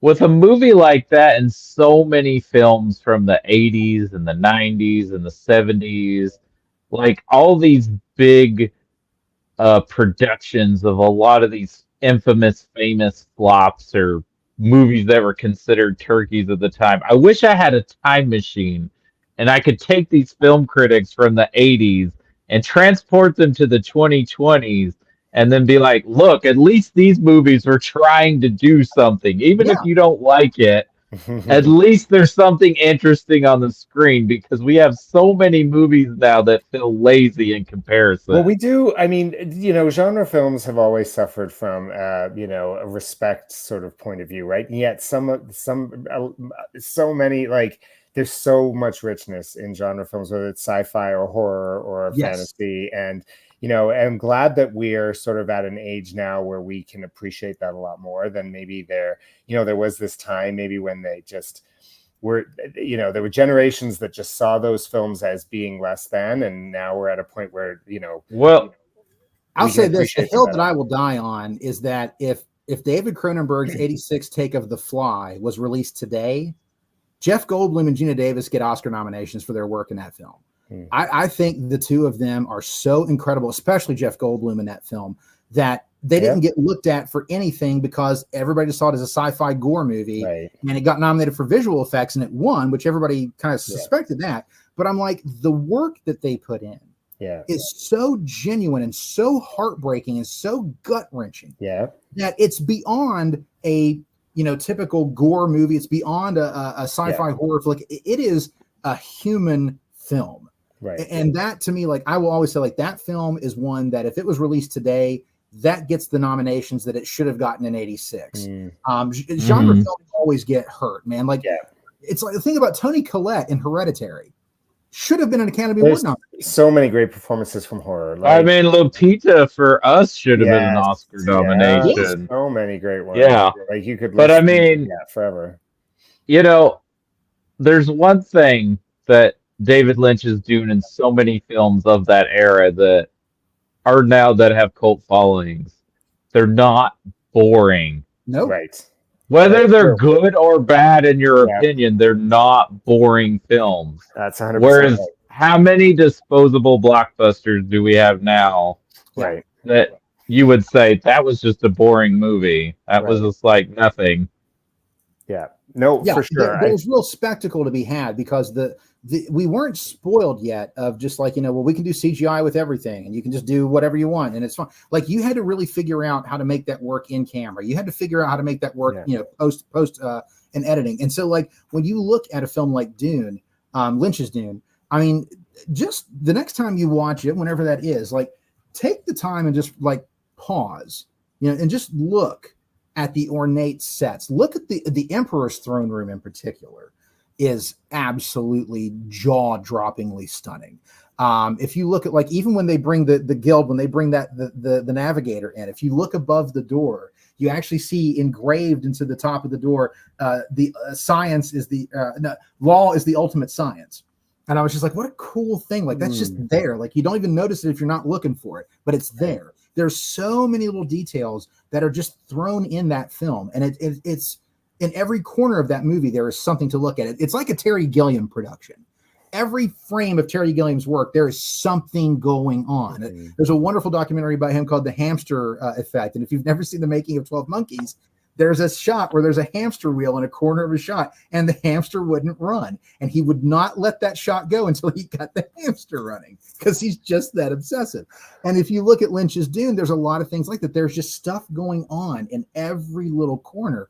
And the ornate decorations of the castles and the palaces, the beautiful stone floor work in the final shot with Paul and Fade, like when they fight on that floor, that beautiful Fremen stonework, the robe that Paul wears at the end, that was hand stitched by a bunch of little Mexican grandmothers. They stitched that together on the set. Like, they put all that together themselves. It was local artists that put that together. And so that's what I love about Lynch's Dune is, whether you like the storyline or not, that's fine. That's a different thing. But you can't look at that film and tell me that they didn't care about what they were doing, that no effort was put into it. You can't look at that cast. You can't look at the production design. You can't listen to that score and say, oh, it was just a bullshit film, that nobody tried. No. You can't do that. Not with Dune. You cannot.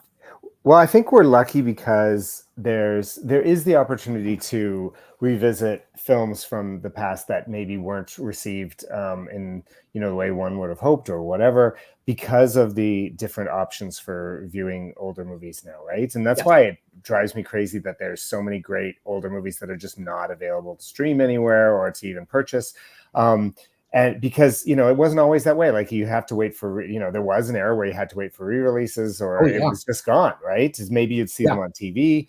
A year later, it might be on VHS. Yeah. Like it took a while to get there. So we're lucky now, like, and that's why I think we're seeing so many of these films from different eras get revisited and have appreciation again, that in ways that they weren't at the time.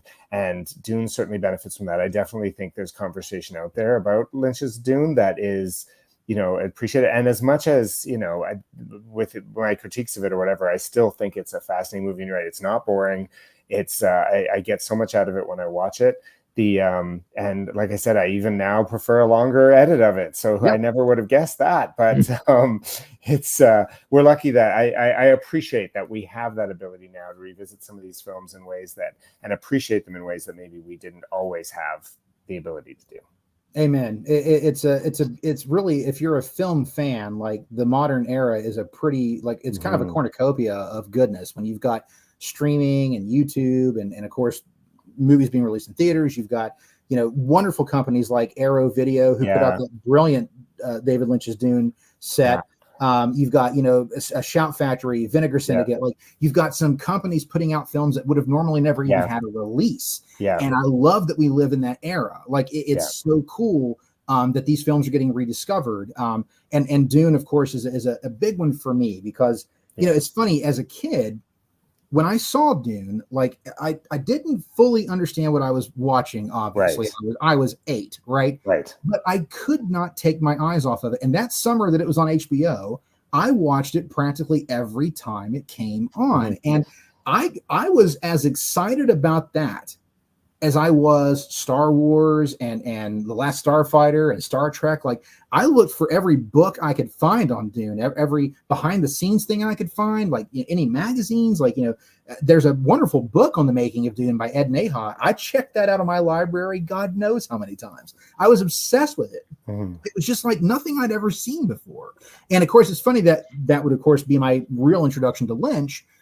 Because of course now Lynch is one of my favorite directors of all time. It's why we've all gotten together, and it's amazing how that film had such an impact on me at that age. Like, not in the negative where I'm like terrified of it and I don't want to see anything like it again, but more in that line of, this is what science fiction can also be. It doesn't just have to be spaceships and lightsabers and the Force. Like, you can take time to world build, and you can create atmosphere, and you can create tension, and you can create drama. And Dune is not a funny film. There's no jokes in it. It's not that film. It's a much more cerebral and intense experience. But as an 8-year-old kid, that also not just expanding my mind of what science fiction is, but I think more importantly, expanding in my mind what film can be. Right. And that, to me, is, I think, why it will always have that special space in my heart, because it made me reevaluate, even at that early age, it made me rethink of what movies could be. Right. And it made me take more chances on films that I maybe would have never watched before, because I was looking for that next Dune. And so it's an interesting perspective to have. Like, when I saw the trailer, my dad had taken me to see The Last Starfighter, which was Universal Pictures' big science fiction release before Dune, because Dune came out in December. A lot of people forget that part. It was not a summer film. It came out in December.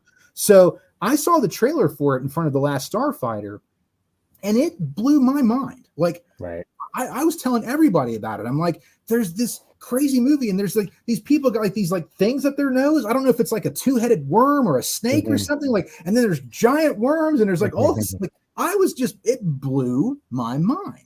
And there's something about that film that the way it captured my imagination in 1984, it still continues to do that today. And there's just something so transcendent about that to me. And again, a lot of that is just, I think, Lynch, but it's what, I guess that's what I don't have that connection with the Villeneuve films, because they are more technical and more clinical and more they're just a different angle.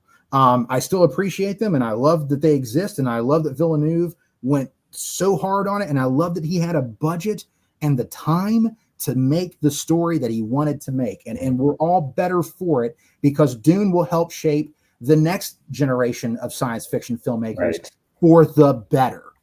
I mean, I yeah, think there's gonna be, I guarantee you, there's gonna be a filmmaker 15, 20 years down the road that's going to say Denis Villeneuve's Dune is what got them into filmmaking. Well, and it shows studios that you can make smart, adult blockbusters. They don't have to pander and make it like sort of the, you know, baseline, like, you know, to make them accessible for people. And I think that the success of movies like Dune and Dune Part 2 is so vital to, you know, keeping cinema exciting, you know, mainstream cinema exciting. And just like other films that came along and became, like, whether it's Jaws or Star Wars or other ones that came along and surprised everyone with their success, right?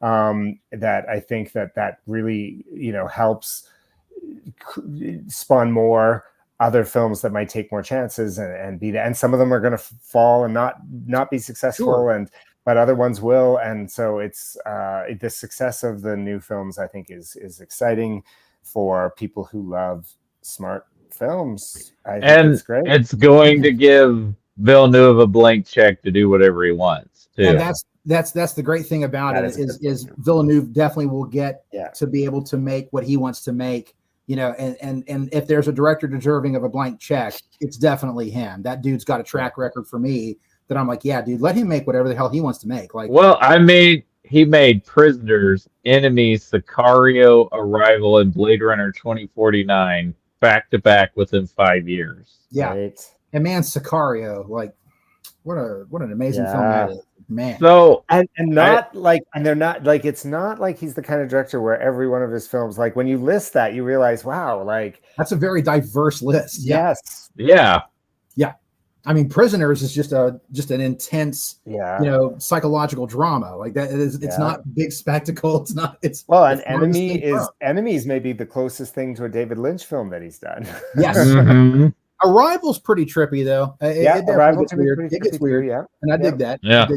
Yeah. Colin, have you seen his film Incendies that kind of got him attention? Yeah, that was sort of his breakout of Canada film, and because it got foreign language film, I think, didn't it? Its nomination. I think it did. Yeah.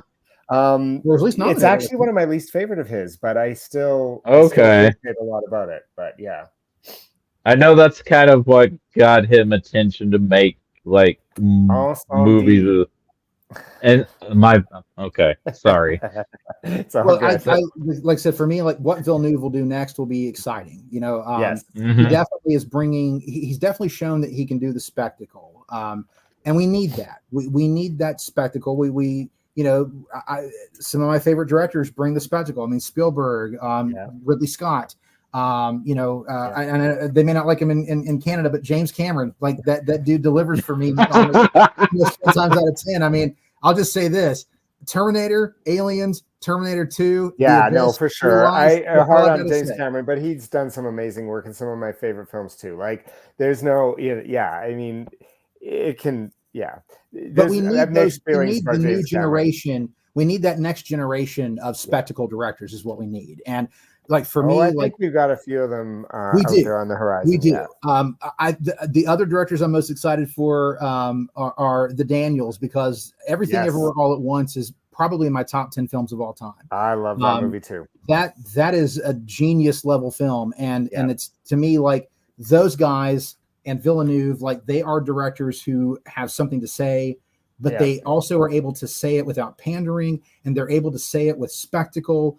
And that's something that in both cases, I came out of the cinema, especially on Dune Part 1, after seeing both of those movies, and I was like, I'm not going to see another movie like this again for probably like 10 to 20 years. Like, this is kind of like on a different level of filmmaking. Like this is really something special. But I'm really hoping that they prove me wrong. I hope that they put out a movie in the next year or two that just like, oh my God, I was totally wrong. I get to experience this now. And that's exciting as hell. Because that's the thing I'm so grateful, like you said, with Dune 1 and 2, that you can make a smart film, and it can be a popcorn, film as well, and it can be a Hollywood like tentpole, event movie as well. Other than the kids thing, it really does hit all quadrants. So I say that, but there were like families with kids. Oh, sure. I'm not saying there weren't kids in the theater. Yeah. No, I mean, it's enough for a mature preteen or high school student to. If 8-year-old me can watch Lynch's Dune, dude, like a 10-year-old can watch Villeneuve's Dune with no problem. Like it's very good. Yeah. It's very. I mean, it's not even really bloody. Like it's really not. Like there's very little. No, it's PG-13. So. Yeah. But you know what's not for kids? Wild at Heart. So no, definitely not for children. Unless you're probably like the coolest parent ever that only been. When I watched it at 14 or 15 and rented it, my parents probably didn't even realize what I rented and weren't paying attention, but I probably should have been watching it at 14 or 15 years old. I'll just say this. When I got to see it, I was in high school. My friend Brian, who got me into David Lynch, especially with Twin Peaks, he had rented it, and his parents are very conservative people, not like bad conservative. They're just conservative people. They're very loving and kind, wonderful people. They're just conservative in their take on media and things like that. So we're watching this movie, and his mom comes by, and we pause it. We don't want to freak her out. And she's like, well, "What are you guys watching?" And Brian goes, "Oh, we're watching Wild at Heart." And she's like, "Oh, is that the movie about the lady who jumps the horse into the pool?" She thought we were watching Wild Hearts Can't Be Broke. Right. And we were just like, no, it's not that one. Because she was about ready to sit down with us and watch. We're like, no, it's not that. Like, not that at all. Love where your head's at. Love where your head's at. But it's not that movie. So we always joke when we talk about Wild at Heart that it's what we're watching Wild Hearts. Well, so when are we? I was going to say early. Yeah, when are we? So looks like for me, I'm going to be busy the 21st and 28th. Okay. So maybe August 4th. I know that's a month practically, but I mean it works for me if because that gives me time to get my copy in and watch it too. Because like I said, I've got to order it, but I'm fine with that. Okay. It's I'm just glad to be continuing the Lynch stuff. Again, thank you for taking the time with Dune, and thank you from the bottom of my heart. Thank you for checking out the Spice Diver edit, and thank you for having an open mind about it. Well, thanks for suggesting it. Like I said, thanks for suggesting it. Yeah, in a different way for sure. It's definitely like it means the world to be able to talk with people about this film because it's one of those weird things where it's like I have had so many people have such like vitriol towards me for and so many people think it's bad but they've never seen it, so they just they just have known because this movie is infamous, it's famous as being one of the biggest flops in Hollywood, right? Like I think I remember I had a movie guidebook that called it a turkey, and it's like what? It's not a turkey. It's not that bad. It's been like there's been real catharsis for me tonight to talk with people who were like, I think we all have movies that we love that are not viewed as being, great movies. Oh, everybody has them. I think any cinephile will have one or two or more, maybe many films that they adore that are sort of publicly viewed as not being great. And I think that's part of your rite of passage as a cinephile. Yes. Right. And there's going to be that one where that everyone universally loves and you're like, I don't get it. I don't get it. That's true. Sometimes I feel like if I do love a movie and then it becomes super popular and everybody loves it, I'm like, oh, like, is there something wrong with me? But then I'm like, no, that's okay too. Like, it's okay. Yeah, it's fine if you love something that everyone else loves too. Yeah, exactly. I'll just say to all of those watching this podcast, thank you for humoring the discussion tonight, because it's easy to get behind the Villeneuve films because they really are something else. They're definitely groundbreaking. They're the first one's already an Academy Award nominated film. The second one's probably on task to do the same. The first one won the most Oscars that year of all the films nominated for Oscars that year. So we know it's going to be those films are very highly regarded now. Like you're not going to have to wait 20, 30 years for you're people not going to have to defend them. Yeah. So there's not going to have to be hot take. Villeneuve's Dune's a good movie. Right. So thank you all for humoring us in this discussion, especially for me being the Lynch Dune fan. I know I'm not in the majority on that. It's still my preferred cut, but I totally understand why people don't like it, and I totally understand why people would look at me like I have horns coming out of my head. But thanks to everybody for listening on the discussion, and again, Cody and Colin, thank you for always allowing me to be a part of this, and just getting to discuss all things David Lynch is always great. And this for me was no different. So I'm very excited. I feel like we're getting like with the next one, we are going to be talking some serious, like pure David Lynch, right? Well, like, it's going to be unadulterated Lynch. We talked about the network constraints with Dune. We talked about all this. Like with Wild at Heart, I feel like we're getting into this is like injecting David Lynch into your veins. Yes, we got 100%. Nobody's when we get to when we get to Blue Velvet, we'll talk about how that felt like, I guess, maybe Dino's apology for how he treated him on Dune. It was. It absolutely was. That's one thing Lynch talked about. It was kind of like he made like kind of this devil of a deal that it's like, all right, you guys have final cut of this, but I get to make whatever I want to make for my next thing. And they were like, okay, so be it. And that's how we got Blue Velvet. But it was it was kind of like his consolation prize for the hell he went through for Dune. And I still love the fact that in an alternate universe, David Lynch makes Return of the Jedi. And I can only imagine what that looks like. Jabba the Hutt would be the most terrifying thing in history. Like, well, Lucas approached Lynch and Cronenberg. Yes. To direct Return of, and if you've never seen Lynch talk about getting to go to Skywalker Ranch, it's one of the funniest interviews you'll ever watch in your life. Great. I love Lynch talking about that. It's one of the. He's like, George, have you seen my movies? that clip is on YouTube. For those of you watching, just look up David Lynch, Return of the Jedi, and you will laugh so hard at that. Like, it's such a bizarre, funny story that it just reminds you that David Lynch is just like this sweet, normal, crazy little man. He's just great. And he just had no desire to step into that. And I will say, just on a quick tangent onto Dune, that was the appeal of doing Dune for Lynch, was that he was given carte blanche to write the script. Right. Like, come up with his own designs and everything. Like really, it was his. Well, film. He was starting the franchise. He wasn't picking it up. And and he was the Jedi. Everything had already been designed. Like there was really nothing for him to do other than just show up and say action and cut. It was done, and that for him was just no appeal whatsoever. Right. With Dune, they gave him everything he wanted, and you can find online. You can find like earlier drafts of the script, and he really got into it. Like he had never read the book before. It's one of my favorite stories. He talks about when he got the gig, they were like, "Hey, would you like to direct Dune?" And he thought they said June. And he was like, "I thought they were asking me to make some sort of summer picture." I had no idea. He never read the book. So it's an interesting like evolution of how that film got made. But it's definitely one of those, like, I'm just glad that it exists, and I'm glad that I live in a world where David Lynch and Denis Villeneuve have both been able to make this incredibly fun take, crazy take on science fiction.